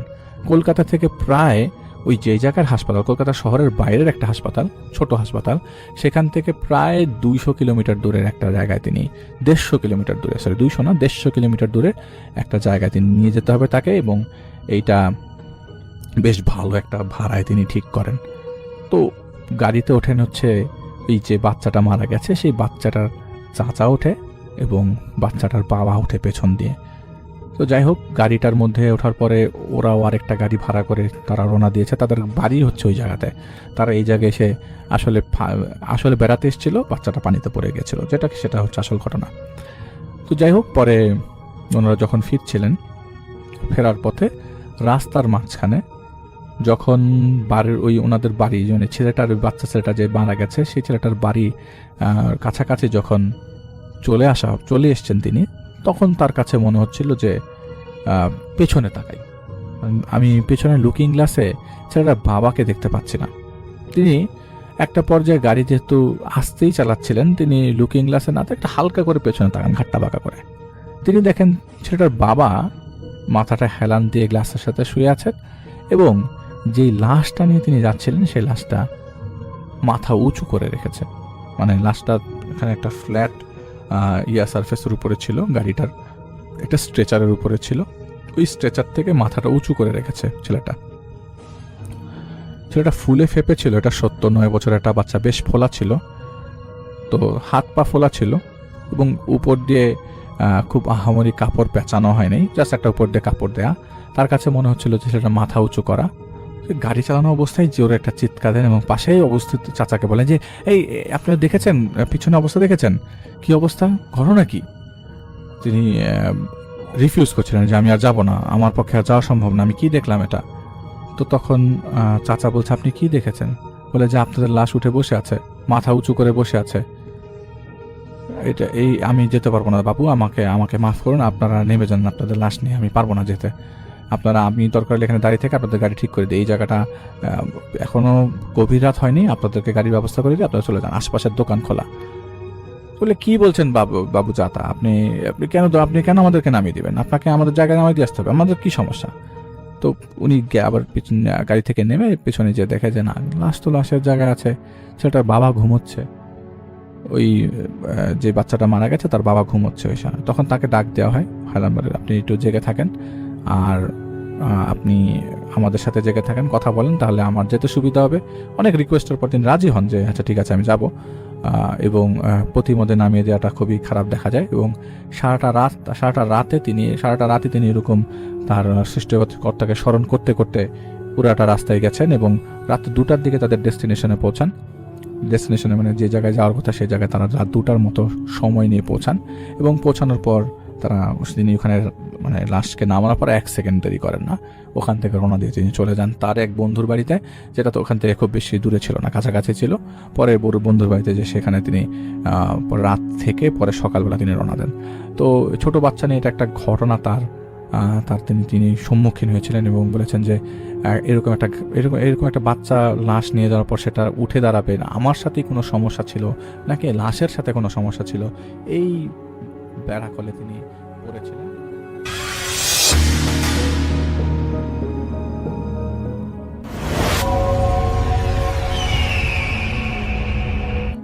ধন্যবাদ রাসেল ভাই আমাকে পুনরায় ঘটনা বলার সুযোগ দেওয়ার জন্য। আমার নাম হচ্ছে রিপন, আমি এসেছি লালমিয়ার থেকে। রাসেল ভাই, এখন যে ঘটনাটা আমি আপনাকে শেয়ার করব, এই ঘটনাটা আজ থেকে প্রায় 15 বছর আগের একটা ঘটনা। তো ঘটনাটা আমার কাছে শেয়ার করেছেন, তার নাম হলো জহির। আর জহির ভাইয়ের বাড়ি হচ্ছে দিনাজপুর জেলার কাহারোল উপজেলায়। তো রাসেল ভাই, আমি ঘটনায় চলে যাচ্ছি। ঘটনাটা ঘটেছিল বছর 15 আগে।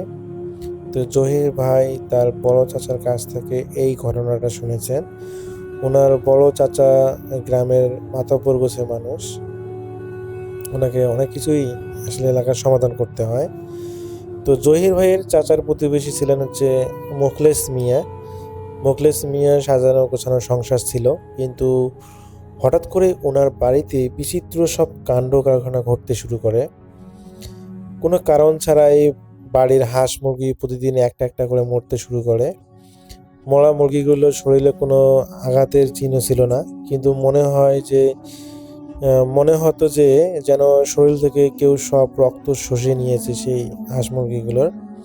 তো এরপরে দেখা দেয় আরও অদ্ভুত সমস্যা। মোখলেস মিয়ার বউ যখন চুলায় ভাত বসাতেন, কিছুক্ষণ পর হাঁড়ি খুলে দেখতেন ভাতের ভিতরে ছোট ছোট পাথরের টুকরো আর মানুষের নখ পড়ে আছে। তো প্রথম তারা ভেবেছিল গ্রামের কেউ হয়তো শত্রুতা করে এগুলো করতেছে, হয়তোবা ভাত বসাই দিয়ে যখন তিনি কলের পাড়ে যান বা সবজি হলো কাটাকাটি করেন, হয়তোবা সেই সময় গ্রামের কেউ শত্রুতা করে, তাদের আসলে ওই ভাতের মধ্যে এই ধরনের কোনো কিছু হয়তোবা দিয়ে যায়। তো প্রথমে তারা এটা ভেবেছিলেন যে হয়তো কেউ শত্রুতামি করে চুপিসারিটা করতেছে, কিন্তু বাড়ির তো চতুর্পাশে এমনভাবে তাদের করা যে ঘেরা, যে ভিতরে এসে একটা জিনিস দিয়ে যাবে অথচ তারা টের পাবে না, এটা প্রায় অসম্ভব ছিল। কিন্তু তারপরও যেহেতু এটা তারা আসলে বুঝতে পারতেছিল না যে কেন এভাবে এরকম হচ্ছে, তো তারা এটা ভেবে নিয়েছিল যে কেউ শত্রুতা করতেছে। তো সবচেয়ে ভয়ঙ্কর ব্যাপার হলো রাসেল ভাই, মোখলেস মিয়ার 10 বছরের ছেলেটা রাতে ঘুমানোর সময় হঠাৎ করে অদ্ভুত একটা ভাষায় কথা বলতে শুরু করে, যে ভাষাটা আসলে বাড়িতে কেউ বলে না বা এলাকায় আসলে ওই ধরনের ভাষা কেউ জানেও না। তো তার কথা বলা দেখে মনে হতো যে সে কোনো বয়স্ক লোক এবং বয়স্ক লোকের মতো সে কথা বলছে। তো জহির ভাইয়ের চাচা একদিন ওনার বাড়িতে গিয়ে দেখলেন যে উঠানের ঠিক মাঝখানে একটা মাটির ছোট্ট পাত্র অর্ধেক পোতা রয়েছে, যার মুখটা লাল কাপড়ে বাঁধা। তো জহির ভাইয়ের চাচা যখন ওই লাল কাপড়ে বাঁধা মাটির পাত্র দেখলেন, ওনার অভিজ্ঞ চোখ বুঝতে পারলো এটা কোনো স্বাভাবিক বিষয় নয়। তিনি মোখলেস মিয়াকে বললেন, পাত্রটা এখনই হাত দিয়েন না ধরতে। তো চাচা গ্রামে যেহেতু একজন জানাশোনা গুণী এবং ব্যক্তি, এবং তিনি মোটামুটি অনেক মানুষকে চিনেন জানেন, তো তিনি তার পরিচিত একজন কবিরাজকে খবর দিলেন। কবিরাজ আসার আগেই একটা বীভৎস কাণ্ড ঘটে গেল। হঠাৎ করে মোখলেস মিয়ার বউ বা স্ত্রী উঠানে এসে চিৎকার করে মাটিতে পড়ে গেলেন। ওনার শরীরটা অস্বাভাবিকভাবে ধনুকের মধ্যে বেঁকে যাচ্ছিল। তো উপস্থিত সবাই দেখলেন ওনার গায়ের চামড়ার নিচে কিছু একটা যেন জ্যান্ত সাপের মতো দ্রুত নড়াচড়া করতেছে। মুখ দিয়ে ওনার সাদা ফেনা বের হতে লাগলো এবং তিনি গঙ্গানি গলায় বলতে লাগলেন, পাত্রটা সরালে তোমাদের কারোই রক্ষা নেই, এটা আমার রাজস্ব। এভাবে তিনি বলতে লাগলেন। মোখলেস মিয়ার বউ। তো কবিরাজ আসার পর তিনি উঠানে কয়েকটা মন্ত্র পড়ে সরিষা ছিটিয়ে দিলেন এবং সরিষা ছিটানোর সাথে সাথে মোখলেস মিয়ার স্ত্রী শান্ত হয়ে গেলেন। তো কিন্তু মাটির ওই পাত্রটা থেকে কালো ধোঁয়া বের হতে শুরু করলো। কবিরাজ তখন গর্ত খুঁড়ে পাত্রটা বের করলেন এবং পাত্রের ভিতরে পাওয়া গেল একটু আগে মরার মতো পড়ে থাকা একটা কালো বিড়ালের মাথা, কিছু মানুষের চুল আর একটা ছোট্ট তামার পাত্র যাতে মোখলেস মিয়ার নাম খোদাই করা ছিল। তো কবিরাজ জানালেন যে এটা কোনো সাধারণ শত্রুতা নয়, এটা খুব শক্তিশালী কুফরি কালাম বা কালো জাদু। মোখলেস মিয়ার উন্নতি দেখে গ্রামের কেউ একজন তাকে তান্ত্রিক দিয়ে এই কাজ করিয়েছে। তো কবিরাজ বললেন যে এই জাদুর শিকড় অনেক গভীরে, শুধু পাত্র সরাইলে হবে না, বাড়ির চারপাশটা আগে বন্ধ করতে হবে, নইলে সেই অশুভ শক্তিগুলো দেখা যায় যে মোখলেস মিয়ার প্রাণও নিতে পারে। তো সেদিন রাতে জহির ভাইয়ের চাচা আর কবিরাজ মিলে বাড়ির উঠানে বসে পাহারা দিচ্ছিলেন এবং মাঝরাতে হঠাৎ বাড়ির পেছনে বড় গাব গাছটা থেকে একটা বিকট শব্দ আসে, মনে হয় যে একটা ডাল ভেঙে পড়তেছে, এরকম একটা শব্দ। তো যদিও কোনো আসলে বাতাস ছিল না যে বাতাসে ভেঙে পড়বে, হঠাৎ দেখা গেল যে সেটা ভেঙে গেছে এবং সেই সাথে সাথে একটা বিশাল আকৃতির কালো কুকুর বাড়ির দেয়ালের উপর দিয়ে লাফ দিয়ে ভিতরে ঢোকার চেষ্টা করতেছে। কিন্তু কবিরাজের দেয়া সীমানা বন্ধের কারণে তিনি আসলে মন্ত্র ফুঁকে বাড়িটা বন্ধ করে দেওয়ার কারণে সেই কুকুরটা ভিতরে ঢুকতে পারতেছিল না। সে বাইরে দাঁড়িয়ে আগুনের মতো লাল চোখ করে তাকিয়ে গো গো শব্দ করতেছে, কুকুর যেরকম শব্দ করে সেরকম। তো কবিরাজ তখন একটা লোহার শলাকা আগুন গরম করে ওই তামার পাতের উপর রাখলেন। তার সাথে সাথে গ্রামের উত্তর পাড়ার এক জরাজীর্ণ বাড়ি থেকে একজনের গণবিদারীর চিৎকার শোনা গেল। মনে হলো যে জাদুর পাল্টা প্রতিক্রিয়ার রেদ সরাসরি ওই তান্ত্রিকের উপর গিয়ে পড়েছে। তো সেই রাতে মোখলেস মিয়ার বাড়ির পরিবেশ এতটাই ভারী হয়ে উঠেছিল যে জহির ভাইয়ের চাচা মনে হচ্ছিল যে তার দম বন্ধ হয়ে যাচ্ছে। তো জহির ভাইয়ের চাচা দেখলেন যে কবিরাজ যখন লোহার তক্ত শলাকা দিয়ে তামার পাটটা পুড়তেছেন, তখন মোখলেস মিয়ার বাড়ির পরিবেশ একদম উল্টাপাল্টা হয়ে যাচ্ছে। সেই কালো কুকুরটা দেয়ালের ওপাশ থেকে মানে গো গো শব্দ করেই যাচ্ছে। কবিরাজ ঘামাচ্ছিলেন। তিনি বললেন যে শত্রু যে আসলে কে করেছে বা এই কাজটা কে করেছে তা বোঝা গেছে। যে এই কাজটা করেছে সে এইমাত্র তার নিজের জাদুর কবলে পড়েছে। তো পরের দিন সকালে জানা গেল গ্রামের উত্তর পাড়ার এক কোণে থাকা এক লোক যাকে সবাই রহমত তান্ত্রিক বলে ডাকত, সেই রাতে সে নিজের ঘরে রহস্যময়ভাবে দগ্ধ হয়েছে, বলতে তার শরীর পুড়ে গিয়েছে। অথচ এলাকাবাসী জানায় যে ওই ঘরের মধ্যে কোনো আগুনের কোনো অস্তিত্বই ছিল না।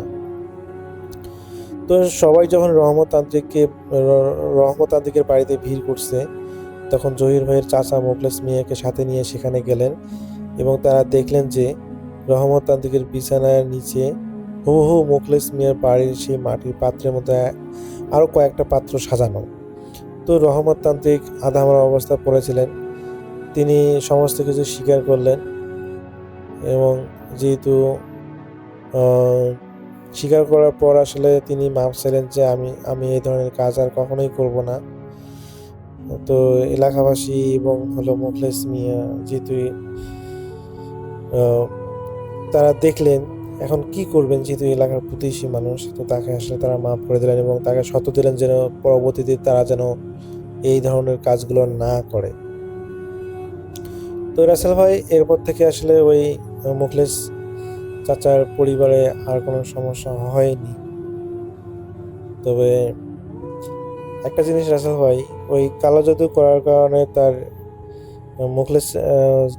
জাদুটা করা হয়েছিল মোখলেস মিয়ার উপরে, কিন্তু কোনো একটা কারণে বা ভুলের কারণে এই জাদুর প্রভাবটা তার স্ত্রী এবং বাড়ির যে হাঁস মুরগি যে গৃহপালিত যে ইয়াগুলো ছিল সেগুলোর উপর পড়েছে। প্রথমত তাদের হাঁস মুরগি এবং অন্যান্য যে গৃহপালিত জিনিসগুলো সেগুলো ক্ষতিগ্রস্ত হয়েছে।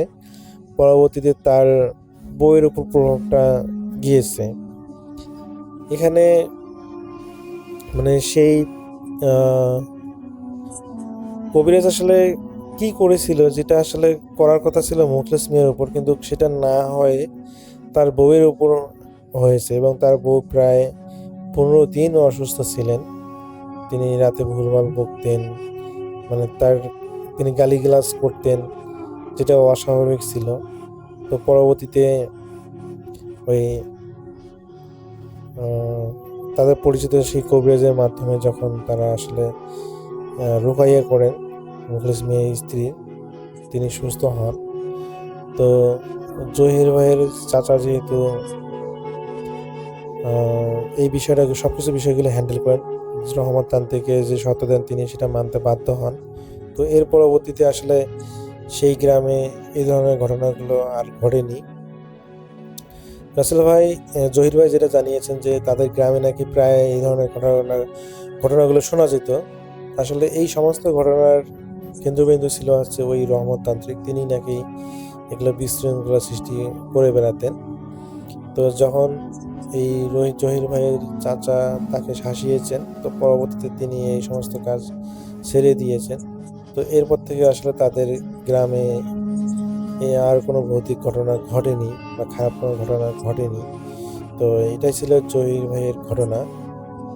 আমি আসলে এই ঘটনাটা হয়তো বা সুন্দরভাবে বলতে পারিনি, এই জন্য ক্ষমা প্রার্থী।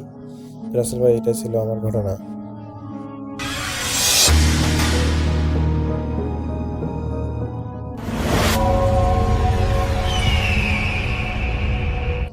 আসসালামু আলাইকুম। আপনাদের সবাইকে সাদর আমন্ত্রণ জানাচ্ছি। আমি আহমেদ বাবু। কেমন আছেন আপনারা? আশা করি সবাই ভালো আছেন। আমি আল্লাহর রহমতে ভালো আছি, আলহামদুলিল্লাহ। এই ঘটনাটি আমাদের সাথে শেয়ার করেছেন রোমেল আকরাম শেরপুর থেকে। রোমেল তার নানাবাড়ি এলাকার একটি ঘটনা আমাদের সাথে শেয়ার করেছেন এবং তিনি আমাকে অনুরোধ করেছেন আমি যেন আমার মতো করে ঘটনাটা আপনাদের কাছে প্রেজেন্ট করি। আমি চলে যাব রোমেলের পাঠানো ঘটনায়। রোমেলের নানাবাড়ি এলাকা হচ্ছে হাওড় অঞ্চল, আর এই ঘটনাটি ঘটেছিল 2010 সালের দিকে।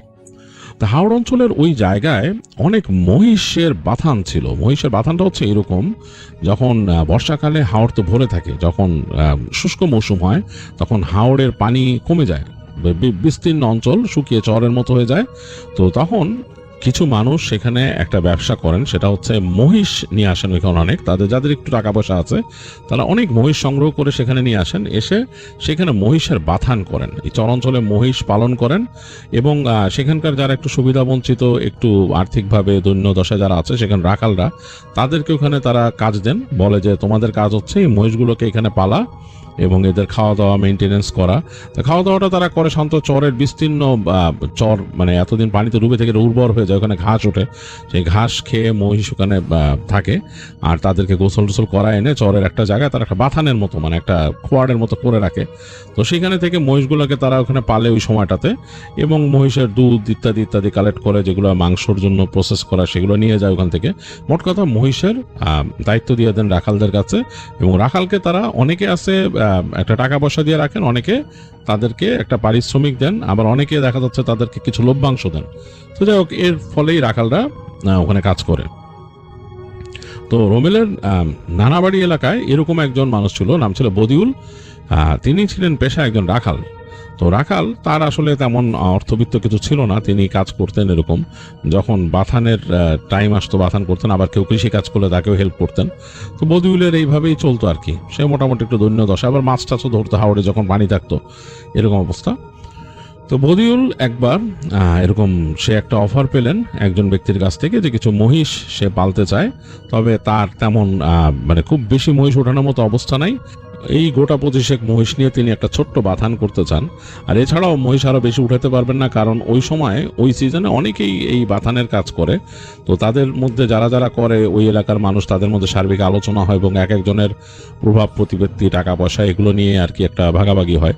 তো যাই হোক, তার ভাগে একটা ছোট্ট জায়গা তিনি পাইছেন যেখানে তিনি একটা বাথান করতে পারবেন ওখানে, এবং চর লাগে তো বিশাল চর, সেখানে ওই মহিষগুলা ঘাস খায় থাকে এরকম। তো তিনি বদিউলকে বলে যে এরকম জায়গা একটা পাইছি, তো তুমি যদি গোটা 25 মহিষ পালতে পারো, তুমি একা পারলে একা পারবা, সাথে নিলে মানুষ নিবা, তোমার খুশি। যাই হোক, তোমাকে এত টাকা দিব আমি, রোজগার খরচও দিব এত টাকা, আর তোমাকে লাভের থেকেও কিছু অংশ দিব, তো সামান্য কিছু অংশ। তো বদিউল রাজি হয়ে যায়, বদিউলের জন্য এটা বেশ একটা ভালো অফার। বদিউল বলে যে আমি গোটা 25 মহিষ একাই রাখতে পারি, আমার কারো লাগবে না। তো লোকটা বলে যাই হোক, তো মোটামুটি আগে তোমার বাথান রেডি করতে গেলে তো আমি তোমাকে ওইটা আমার নিজের মানুষ দিয়ে করে দিব। তো যেটা হয় যে ওইখানে তাকে একটা ছোট ঘর তো করে দিতে হয়, ঘর করে দিতে হয়, একটা এই মহিষ রাখার জন্য আলাদা একটা ব্যারিকেড দিয়ে একটা জায়গা বানায় দিতে হয় যেখানে নাকি বাউন্ডারি থাকে। তো ওগুলো ওই লোক তৈরি করে ওই জায়গায়, আর বদিউলকে নিয়ে দেখায় জায়গাটা। তো বদিউল দেখে যে এই জায়গাটা একটু অন্য দূরে আর কি, অন্যান্য বাথান টাথান আছে তার কাছাকাছি না, হ্যাঁ মানে বেশ দূরে। ওই গেলে তাদের ওই যে জায়গাটা শুকায় গেছে ওই জায়গার মাঝখান দিয়ে বিশাল চর উঠছে, ওই চরের এক প্রান্তে আর কি দিছে তাকে জায়গা, বলছে যে এইখানে থাকবা, এইখানেই তো ঘাস টাস খাওয়াইতে হয়, ওখানে ঘোরাঘুরি। তো বদুলকে দেখাইতেছে আর কি তিনি ঘরটার করার আগে।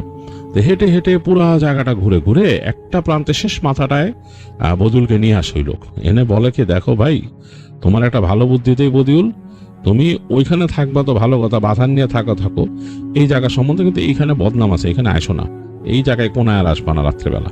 বলে কেন? এই যে দেওয়ের জায়গা, এখানে দেওয়ের জায়গায় এটা বদনাম আছে, এই জায়গায় আসবা না, তুমি তোমার জায়গায় থাকবা বাথান নিয়ে, আর এই তো এইখানে রাত্রেবেলায় কোনায় আর আসবা না। তো সে তিনি বুঝাই দেন। তো বদিউল তাকায় দেখে যে ওই জায়গাটা কি আসলে এই চটটা তো এরকম ঘুরে গেছে, ওই জায়গাটা মনে হচ্ছে 3 কোণার মতো একটা কোণা আর কি, দুই পাশ থেকে মানে এরকম সমান হয়ে নেমে মাটিটা এরকম নেমে গেছে নিচের দিকে, এবং ঢেউ এসে এসে বাড়ি খাচ্ছে, এবং তার থেকে পরে কিছুটা এরকম জলাধার পানি, ওখানে সেই পানি তখন আসে, আর ওই পাশে বিশাল গাছগাছালি, বিশাল একটা বনের মতো, তার পাশে একদম মাঠ ওদিকে। তো ওই লোক তখন তাকে বলে, বদুলের যে মানে যে বাথানের মূল মালিক, তিনি বলেন যে ওই জায়গায় কিন্তু বিস্তীর্ণ জায়গা, ওখানেও যে কিন্তু ঘাস খাওয়ানো যায়, কিন্তু ওদিকে নিবা না, কিন্তু জায়গা কিন্তু দেওয়ের চর, মানুষ বলে খারাপ, হ্যাঁ তোমার ওখান থেকে কিন্তু সমস্যা হবে। আর ওখানে মানুষ মহিষ যারাই ওখানে নেয় সেই মহিষের সমস্যা হয়, মহিষ অসুস্থ হয়ে যায়, নাহলে মহিষ খুঁজে পায় না, কিছু না একটা সমস্যা, ওদিকে যাবা না। তুমি আর খেয়ালও রাখবা তোমার মহিষও যেন নিজে ওদিক না যায়, হ্যাঁ তো তুমি এইদিকে থাকবা না, এই পাশে থাকবা, বুঝায় দেয়। তো বদিউল বলে ঠিক আছে, কোনো সমস্যা নেই। তো সময় মতো ওই লোক তার মানুষজন দিয়ে ওই চরের পাশে বদিউলের জন্য ঘর তৈরি করে দেয়, সেই তার মহিষ থাকার জন্য সেই জায়গা বানায় দেয় বাউন্ডারি দিয়ে, মানে সুন্দর করে জায়গা টাকা দিয়ে, এবং সে তার লোক দিয়েই মহিষ এনে ওই জায়গাটা মানে পছন্দ করে কিনে তার পছন্দ মতো মহিষ এনে ওই জায়গায় সেট করে দেয়। বদিউলকে বলে সব বুঝে নাও। তো বদিউল দেখেও মোটামুটি খুশি, কারণ বদিউলের কাছে বেশ লাগে জায়গাটা, একদম অন্যরকম সুন্দর, হ্যাঁ বেশ খুব পছন্দ হয় বদুলে। আর বদুলে একা একা এরকম থেকে অভ্যস্ত। তো বদুলের অভ্যাস ছিল বাঁশি বাজানো আর মাছ ধরা, এটা কিন্তু তার একটা অভ্যাস, সে এটা সবাই জানে। এর জন্য অনেকে তারা বলতো পাগলা বদি, কারণ সে বাঁশি বাজাইতো রাতের বেলা, যে বসে বসে বাঁশি বাজাইতো, এবং তার বাঁশির সুর এরকম হয়তো অনেক সময় ভয় পেতো মানুষ, কেমন যেন একটা বিষাদময় একটা সুর তৈরি করতো বদুল, এই জন্য পাগলা বদি বলতো অনেকে, তারা ভয় পেয়ে। তো তার মালিক তাকে বলে, এই বদুল, তুমি তোমার পাগলা বাঁশি কিন্তু কোথাও যে বাজাবা না, এই রাতের বেলা এখানে বসে বসে পাগলা বাঁশি বাজাও না, বিশেষ করে ওই মাথায় তুমি যাবাই না। আবার তাকে ওয়ার্নিং দেয়, আর বলে যায় যে প্রতি 2 দিন পর পর আমার ম্যানেজার আসবে, তোমার জন্য জিনিসপত্র নিয়ে, তোমার এই যে খাবার দাবার যা এখানে লাগে তার ব্যবস্থা, তরি তরকারি যা লাগে সব দিয়ে যাবে, তোমার টাকা পয়সা টুকিটাকি যা লাগে দিবে, আর তোমার অন্য কোনো দরকার হলো তার মাধ্যমে জানাই দিবে আমার কাছে, আমি কিন্তু কাদাপাড়া এখানে আসবো না। তো মানে ওখানে আসতে গেলে, বাথানে আসতে গেলে বেশ অনেক দূর কাদা পাড়ায় আসতে হয় আর কি, মানে পানির ওখানে কম, তো অনেকেই আছে নেমে ওখান থেকে হেঁটে হেঁটে যেতে হয়। তো মালিক বলছে যে আমি কিন্তু এরকম প্রতিদিন কাদা পাড়াবো না, একদিন পর পর ম্যানেজার আসবে, আর তুমি এখান থেকে এই যে ডিঙি নৌকা তোমার দিছি এটা নেবে, একদম পাশে যে তার সাথে কথা বলবা, আর খবরদার নৌকা নিয়ে কিন্তু ওই যে বলছি ওই মাথার চরে যাবা না, নদীর নৌকা নিয়ে যাবাই না, ওই চর কিন্তু আমি তোমার বুঝছি যে তোমার কাছে কিন্তু বেশ ভালো লাগবে, কিন্তু তুমি যেও না। তো বদিউলকে সে বলে দেয়। তো বদিউল বার সবকিছু আচ্ছা আচ্ছা বলে বিদায় দেয়। তো উনি চলে যান, ওই বাথানের যে মূল মালিক তিনি চলে যান। বদিউলের কাছে বেশ লাগতে থাকে, মালিক যখন চলে গেছে তখন দুপুর পার হয়ে গেছে, সে মহানন্দে তার খুশিতে তার মহিষগুলাকে নিয়ে সে হেঁটে বেড়ায় চরের মধ্যে, সেগুলাকে ঘাস খাওয়ায়, ঘুরায় ফিরায়, এবং সে মাঝে মাঝে তার মাথায় প্ল্যান আসছে যে যেদিক দিয়ে সে তাকে যেতে মানা করছে ওখানে সে যাবে না, কিন্তু সে ওই পাশের অন্য পাশের ওখানে মহিষ নিয়ে যাবে, সে প্রায় যে ওগুলাকে ঘাস খাওয়ায়, গোসল করায়, আবার নিয়ে আসবে এদিকে, মানে এটা তার সময় পার হবে। তো বদিউলের প্রথম রাত এই চরে, মানে সে কিন্তু এই চরে বা এই চরের আশেপাশের কোনো চরে বা এলাকায় সে রাত কাটায়নি এর আগে, এরকম একলা রাত কাটায়নি। এর আগে সে ওই যে হাওড়ের কাছে ওই যে মাছের চাষ করছে, কেউ ওই যে জালি দিয়ে আটকায়, সেসব জায়গায় ছিল, রাতে এসে থাকছে, বা অন্য জায়গায় বাথান ছিল সেখানে সে রাত কাটাইছে, বাট এই চরটাতে সে প্রথম। তো বদিউল সবসময় নতুন জায়গায় গেলেই সেখানকার মানে এনভায়রনমেন্টটা বোঝার চেষ্টা করতে কেমন, এইখানেও সে চেষ্টা করতেছে। কমন এনভায়রনমেন্ট হচ্ছে বাথানে থাকলে যেটা হয়, সে ওই যে তার এই মহিষের শব্দ শুনে, টুকিটাকি শব্দ। আর এইখানে একটু আরেকটা একটু অন্যরকম লাগতেছে, বিকজ অফ সে একলা। অন্য জায়গায় কিন্তু তার সাথে একজন দুইজন থাকে, এখানে সে একদম একলা। তো সেই শব্দগুলো শুনতেছে মহিষের, এটা কমন জিনিস। তো সে শুয়ে শুয়ে রাতের বেলা কান পেতে আসে। অনেক সময় দেখতো যে এরকম সে এই চরের মধ্যে থাকলে পাশ দিয়ে নৌকা টোকা যায় রাতের বেলা, জেলেরাও যায়, আবার মানুষ পার হয়ে যায় দিক থেকে ওদিকে নৌকায় করে। তো সেগুলোর শব্দ, তো এইখানে কোনো সেই ভটভটি নৌকা মানে ইঞ্জিন চালিত নৌকার কোনো শব্দ নাই। সেইটা খেয়াল করলো অনেকক্ষণ যাবত, তার তো ঘুম আসতেছে না, নতুন জায়গায় ঘুম আসেও না সহজে। তো সে বুঝতে পারলো যে এইখানে কোনো নৌকা কেন জানি যায় না। তো বদিউলের শুয়ে থাকতে থাকতে হঠাৎ মনে হলো যে আমি একটু জায়গাটাকে দেখি, মানে এই চরে আছি, চরটা যদি না দেখি রাতের পরিবেশ কেমন লাগবে। এই চিন্তা করে বদিউল উঠে বসে, উঠে তার হ্যারিকেনটাকে বাড়ায় মানে বেশ দেখা যায় হ্যারিকেনের সর্বোচ্চ আলো বাড়ায় দেয়, সলতে বের হয়ে সে আলো জ্বলতেছে।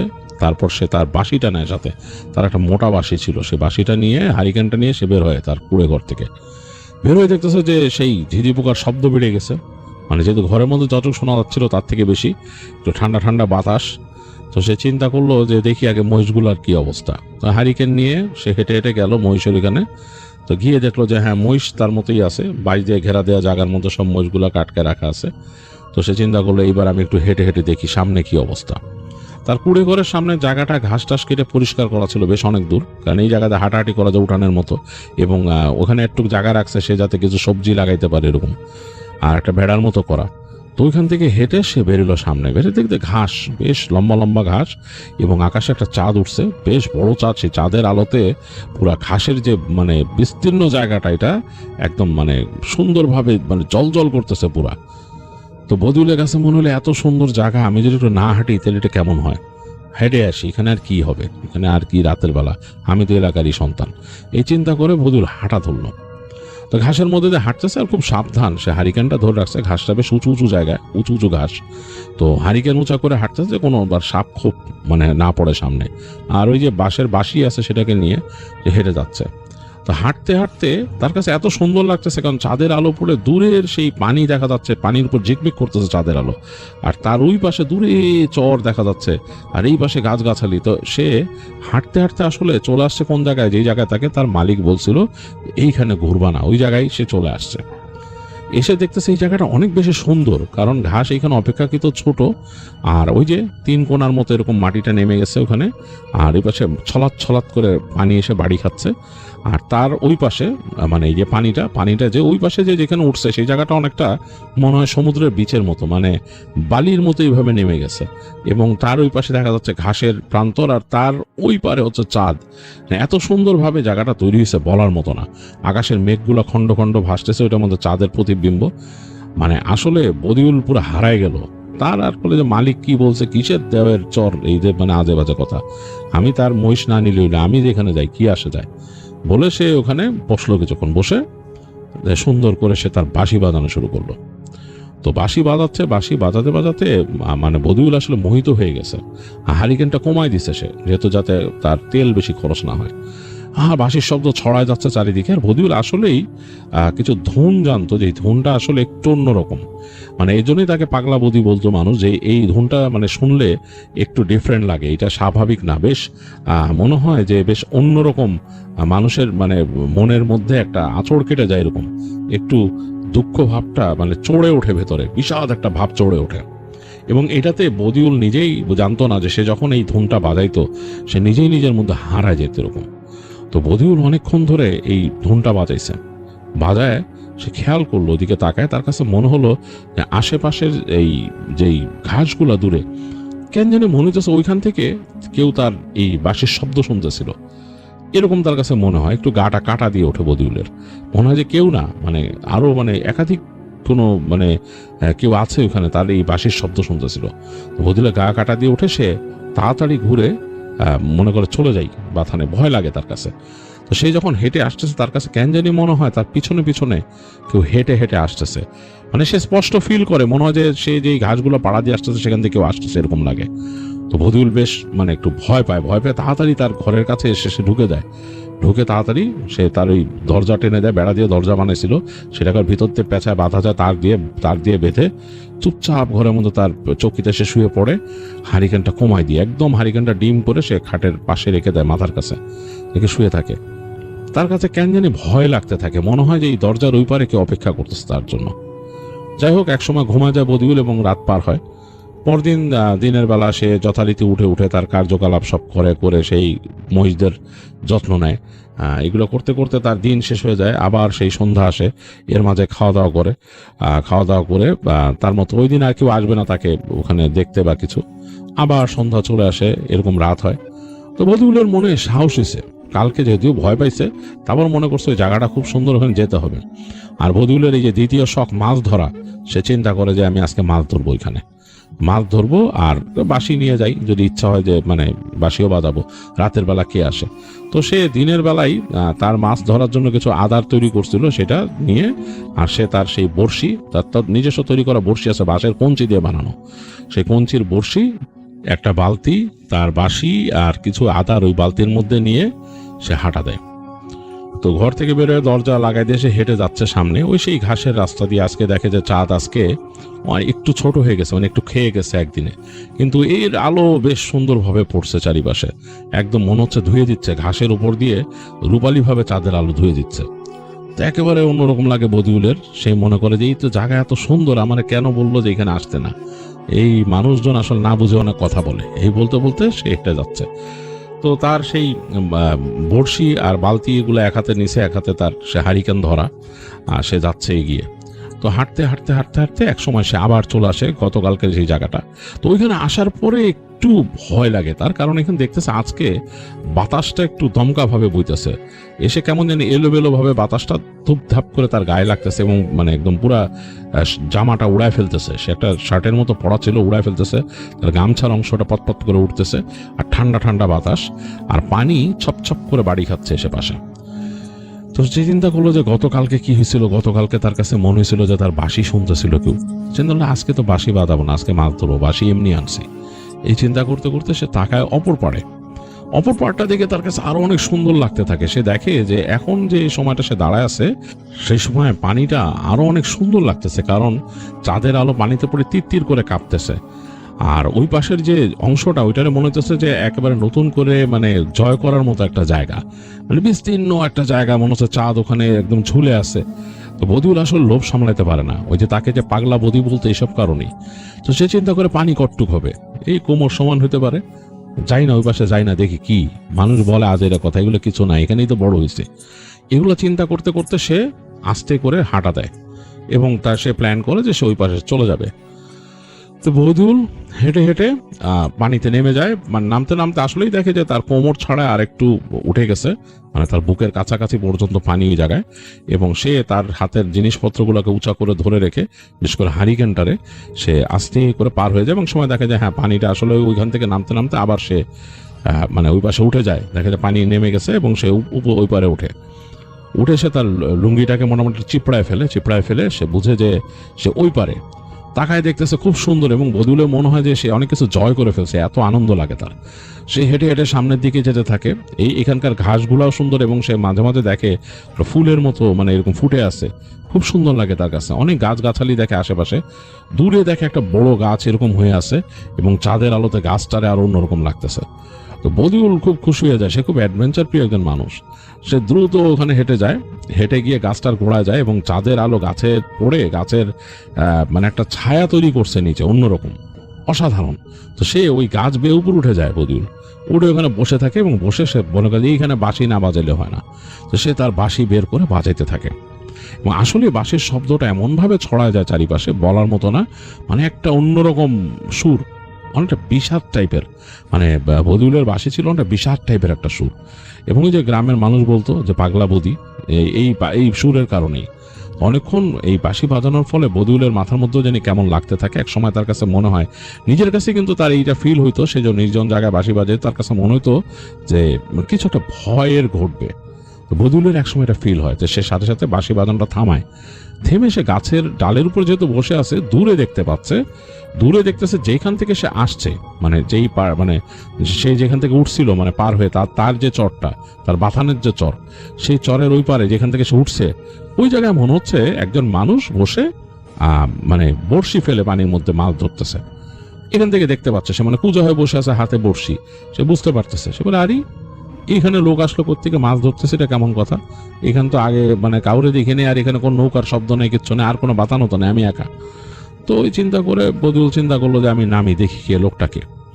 তো সে নামে গাছ থেকে নেমে তার জিনিসপত্র নিয়ে হাঁটা দেয় এবং হেঁটে হেঁটে কাছে আসতেছে। সে দেখতে পাচ্ছে লোকটাকে, যখন নাকি সে মোটামুটি দূরে আসছে, চলে আসছে, অনেকটাই চলে আসছে, তখন দেখতে পাচ্ছে যে লোকটা পেছন থেকে দেখা যাচ্ছে একটা লোক তার মাথার মধ্যে এই গামছার মতো এরকম পেঁচানো একটা বড়শি ফেলে রাখছে। তো বদিউল কাছাকাছি চলে আসে লোকটার, চলে এসে সে চিন্তা করে যে এই লোকটা সে জিজ্ঞেস করবে যে ভাই আপনি কোথায় থাকেন কি। তো সে তখন জিজ্ঞেস করে, ও ভাই নৌকা কনে আপনার, নাকি এই চরে বাথান আছে? তো লোকটা কোনো উত্তর দেয় না, লোকটা শুধু দেখলো যে হাত উঁচা করে এরকম দেখায় বদিউলকে দূরে পানির দিকে। তো বদিউল মনে করে ওইখানে মনে হয় তাহলে আর কোনো বাথান আছে। তো লোকটা তখন তারে মানে কোনো উত্তর না দিয়ে আবার হাত নামায় কাজ করতেছে। বদিউল তার জিজ্ঞেস করে এখানে আইসেন কেমনে, নৌকা আনেননি? তো লোকটা কোনো উত্তর দেয় না, লোকটা মাছ ধরতেছে, মানে ওই যে তার বড়শি পেতে রাখছে। তো বদিউল বলে এই পার থেকে ফেলে দেখি, ওই পারে ফেলছিলাম, কোনো মাছ পাইনি, দেখি এবার দেখি, এখানে দেখি ভাই, বসি আপনার কাছে। তো লোকটা কিচ্ছু বলে না। তো বদিউল একটু অবাক হয় যে এই লোক কথা বলে না কেন, মানে কেমন মানে এটা কেমন মানুষ, ভদ্রতা জ্ঞান নাই। তো সে তার একটু আত্মসম্মানে লাগে। তো বদিউল করে কি লোকটার থেকে বেশ খানিকটা ফাঁক রেখেই সে তার বড়শির মধ্যে আদার দিয়ে এই পাশ থেকে সে পানিতে ফেলে। তো ফেলে সে জাস্ট বসছে, লোকটার দিকে তাকায়, তো লোকটার চেহারা সে দেখতে পাচ্ছে না, মুখ এরকম ঢাকা। তো সে যখন নাকি বড়শিটা ফেলছে, মানে কয়েক মিনিটও যায়নি, মানে 1 মিনিটও যায়নি, এর মধ্যে তার ফটনাটা এরকম নড়ে উঠে মনে হয় যে ভারী কিছু তার বড়শিতে আটকাইছে বদিউলের। বদিউল তাড়াতাড়ি টানা শুরু করে, তারই ওখানে তো আসলে অটোমেটিক না, তারটা তো কঞ্চিরই, টানা শুরু করে, দড়ি ধরে সুতা ধরে সে টানতেছে এবং এই সুতার খেলার জন্য সে হাতের মধ্যে কাপড় পেঁচায় নিছে, যে টানতেছে এরকম করে, দেখতেছে যে বেশ ভারী, মনে হয় বড় কোনো মাছ। তো বদিউল খুশি, বদিউল আবার বলছে এই যে ভাই দেখেন বাঁচছে, আমার এখানে একটা বাঁচছে, বলে টানতেছে। টানতে টানতে সে দেখতেছে মনে হচ্ছে মাছ কাছায় আনতেছে এবং সেও অনেকটা মানে পেয়ে গেছে বদিউল, মানে উত্তেজনায় পেয়ে বসে থাকে যে মাছ পেয়ে গেছে সে তার ওই বড়শির ওই কঞ্চি ফেলে দিয়ে সে দড়ি হাতে পেঁচায় নিয়ে সুতা, মানে তার যে লাইন, ফিশিং লাইন, মানে ওইটা তো লাইলন টাইপের সুতা আর কি, তো তাদের তো আর অ্যাডভান্স রিল ছিল না। তো সেইটার পেঁচায় সে টানতে টানতে পাশে চলে আসতেছে, একদম হাঁটতে হাঁটতে, মানে টানতে টানতে ওই লোকের কাছে। বলে ভাই কি ব্যাপার ভাই, একটু আমার করেন না ভাই, সাহায্য করেন না, বলে লোকটাকে সে এরকম করে পিঠের মধ্যে একটা থাবা দেয়, মানে হাত দিয়ে বলে একটু সাহায্য করেন না ভাই। এইটা যখন সে বলতে যায়, দেখে লোকটার মাথার থেকে গামছাটা খসে পড়ে গেছে এবং সেখানে কোনো মাথা নাই, মানে লোকটার মাথার থেকে গামছার মতো, যে মাথার মধ্যে গামছা বাঁধান ছিল, গামছাটা খসে নিচে পড়ে গেল, সেখানে কোনো মাথা নাই এবং শরীরটা ঘুরে তার দিকে এরকম তাকাইলো। মানে বদিউল এত ভয় পাইছে, মনে হচ্ছে যে তার হার্ট সাথে সাথে ফেটে যাবে, এরকম ভয়ে বুকের মধ্যে থক করে উঠছে বদিউলের। মানে সে তখন 1 সেকেন্ডের জন্য বুকের মধ্যে ব্যথা অনুভব করছে, তার কাছে মনে হয়েছে এইটাই মনে হয় মানুষ যে বলে যে হার্ট ফেল করে, সেটা মনে হয়েছে। বদিউল শ্বাস নিতে পারতেছে না 1 সেকেন্ডের জন্য, শরীরটা থেকে সে লাফ দিয়ে পেছন দিক পড়ে মুড়ি করে লাফ দিয়ে সে পানির মধ্যে পড়ে। তো পানির মধ্যে পড়ে সে কোনো মতে হাঁচড়ায় পাছড়ায় যেতে থাকে এবং সে পেছনের শব্দ পায় যে তার পানির পেছনেও ঝাঁপায় পড়ছে পানির মধ্যে, মানে পানির মধ্যে ফস করে কেউ নামছে। বদিউল চেষ্টা করে দৌড়াইতে, এর মধ্যে পানির মধ্যে যতটুকু পারে দৌড়াইতে আর কি, সে মানে পানিতে তো নিচে তার কোমরের থেকে বেশি ডিপ, কোনো মতে সে ওরকম করে হাঁচড়ায় পাছড়ায় পানির ওখানে উঠে। সে যখন নাকি মানে একদম উঠে যাবে, এই সময় তার পাটা কি জানি ধরে বসে, দেখে যে সাঁড়াশি একটা চাপ তার পায়ের নিচে, সে ফিল করে তার পা কেউ সাঁড়াশের মতো চেপে ধরছে এবং তাকে টেনে পানির নিচে নিয়ে যাবে। বদিউল প্রচন্ড ভয় পায়, সে মাটিতে পড়ে যায় 2 হাত দিয়ে সে থাবা দেয়, এইভাবে থাবা দিয়ে মাটি আঁকড়ায় ধরার চেষ্টা করে, দেখে না হাত পিছলায় যাচ্ছে, তার হাত পিছলায় যাচ্ছে। তো সে যখন পানির নিচে তার মাথা চলে যাবে, সে তখন মনে মনে আল্লাহর কাছে দোয়া করতে থাকে, আল্লাহ মানে বাঁচাও, আমি তো আজকে মরে যাবো। তার পা ধরে কেউ টেনে নিয়ে যাচ্ছে তাকে পানির নিচে এবং সে দম বন্ধ করে নিয়েছিল আগে, পানির নিচে চলে যাওয়ার আগে অনেক জোরে শ্বাস নিয়ে দম বন্ধ করছিল, মনে হচ্ছে তাকে খুব ফোর্সে তার পা ধরে কেউ টেনে নিয়ে যাচ্ছে এবং বদিউল যাচ্ছে এবং মনে মনে সে তার দম তো শেষ হয়ে আসতেছে এবং সে মনে মনে দোয়া করতেছে। তো একটা সময় সে খুব কায়মন বাক্যে দোয়া করলো, তো এই সময় সে দেখলো যে মনে হলো তার পায়ের যে টানটা এটা শিথিল হয়ে গেল। তো সে দ্রুত উপর দিকে ওঠা শুরু করলো। তার হার্টবিট মানে বুকের ভেতরে দপদপ দপদপ করতেছে, মানে যে কোনো সময় সে মুখ খুলে ফেলবে আর পানি বুকের ভেতরে নিয়ে ফেলবে, আর তাহলে তো সব শেষ এরকম। তো এর মাঝে সে ফস করে উঠলো। তো সে বুঝলো যে সে গভীর পানিতে তাকে টেনে নিয়ে গেছিল, আরো গভীরে। জোরে শ্বাস নিয়ে আকাশের উপর দেখলো যে সেই যেইখানে সে উঠছিল যে চরটা, সেটার কাছাকাছি মোটামুটি বেশ খানিকটা কাছেই আছে সে, এবং সেই যেই জায়গাতে এখন উঠছে সেই জায়গাটার থেকে বেশ খানিকটা দূরে একটা চর দেখা যাচ্ছে, এবং ওই জায়গাটাই দেখাইছিল সেই গামছাওয়ালা লোকটা হাত দিয়ে। সে তাকায় দেখতেছে উপরে মেঘ, এবং মেঘটা আরো ঘনীভূত হয়েছে চাঁদের এখান থেকে, এবং অল অফ এ সাডেন সে দেখলো সেই মেঘের আড়াল থেকে একটা মাথা বের হলো। মনে হলো বিশাল আকৃতির একটা মাথা মেঘের আড়াল থেকে, এবং বেশ ভয়ঙ্কর, চোখ দুটো জল জল করতেছে, বড় বড় কান, চোখা চোখা, এবং মানে এরকম হাঁ করে আছে তার দিকে ভয়ঙ্কর ভাবে, মানে তার দিকে মুখ বদ্দান করে আছে ওখান থেকে, মানে ওই মেঘের আড়ালের ভিতর থেকে, মেঘের আকাশে মেঘের ভেতর থেকে। বদুল ভয়ের চোটে সে মানে গায়ের যত জোর আছে সাঁতার জানতো সাঁতরানোর চেষ্টা করলো তার সেই চরের দিকে, যেখানে তার বাতান। সে মানে মানে যতটুক পারতেছে এগোচ্ছে। এই সময় সে দেখলো গুড়গুড় করে মেঘ ডাকা শুরু করছে এখানে, বেশ মানে গুড়গুড় করে মেঘ ডাকতেছে। এই সময় কিন্তু এরকম ঝড় বৃষ্টি আসার না, এবং সেই আকাশের মধ্যে বিদ্যুৎ ফ্ল্যাশ করতেছে। এই বজ্রপাতের ফ্ল্যাশিং এর মধ্যে সে কিন্তু মাথাটাকে আবার দেখলো মাথা ঘুরায়, এবং এই সময় শুরু হলো বৃষ্টি, জোরে বৃষ্টি, বেশ বেশ জোরে বৃষ্টি। বদুল কোনো মতো সাঁতরাইতে সে উঠলো তার ওই চরে। উঠে সে দোয়া পড়তে পড়তে যতটুকু সে দোয়া পারতো পড়ে দৌড়ানো শুরু করলো ঘাসের উপর দিয়ে, দৌড়াচ্ছে।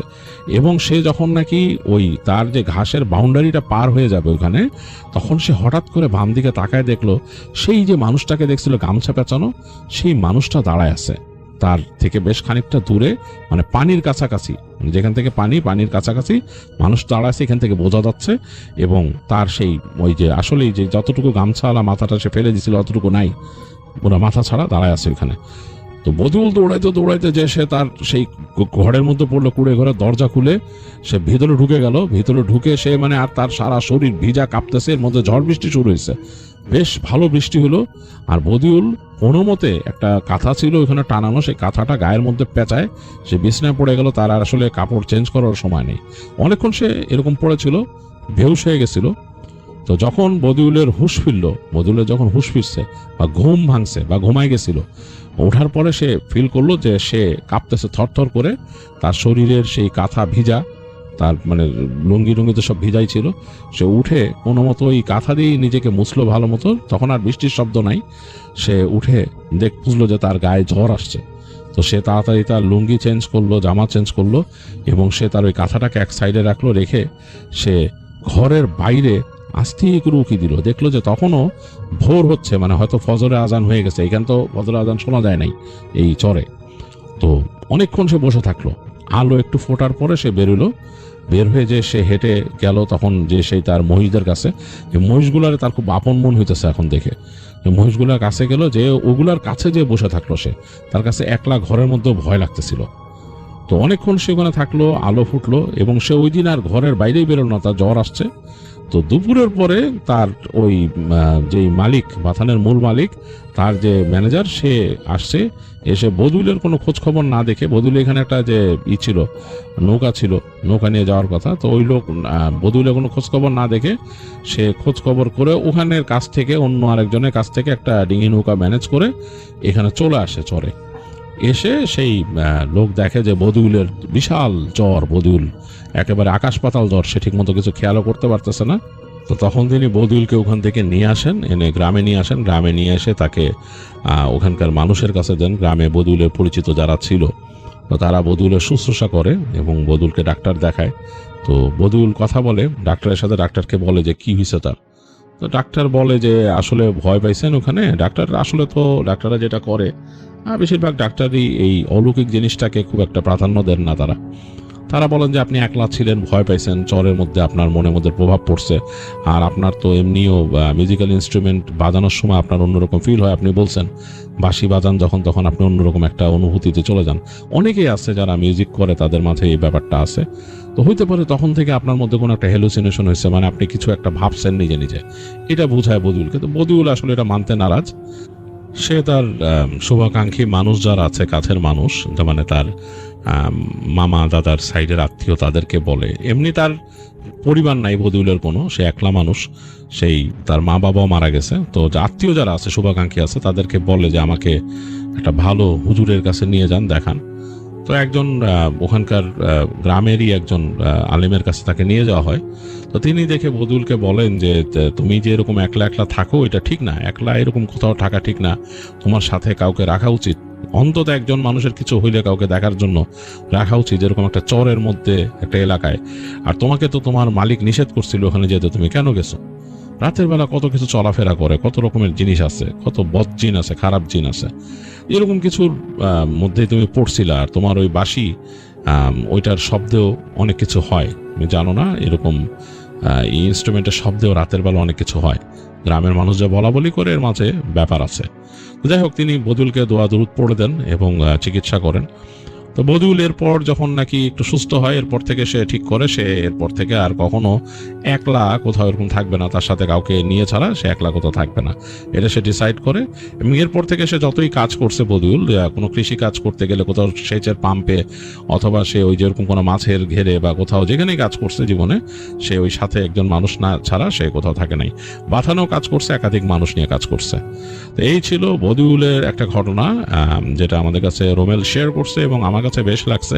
আশা করি আপনারাও এনজয় করছেন ঘটনাটা। গ্রাম বাংলার ঘটনা আমার কাছে বেশ লাগে, আর যদি ঘটনাটা একটু অন্যরকম হয় সেটা আরো ভালো লাগে।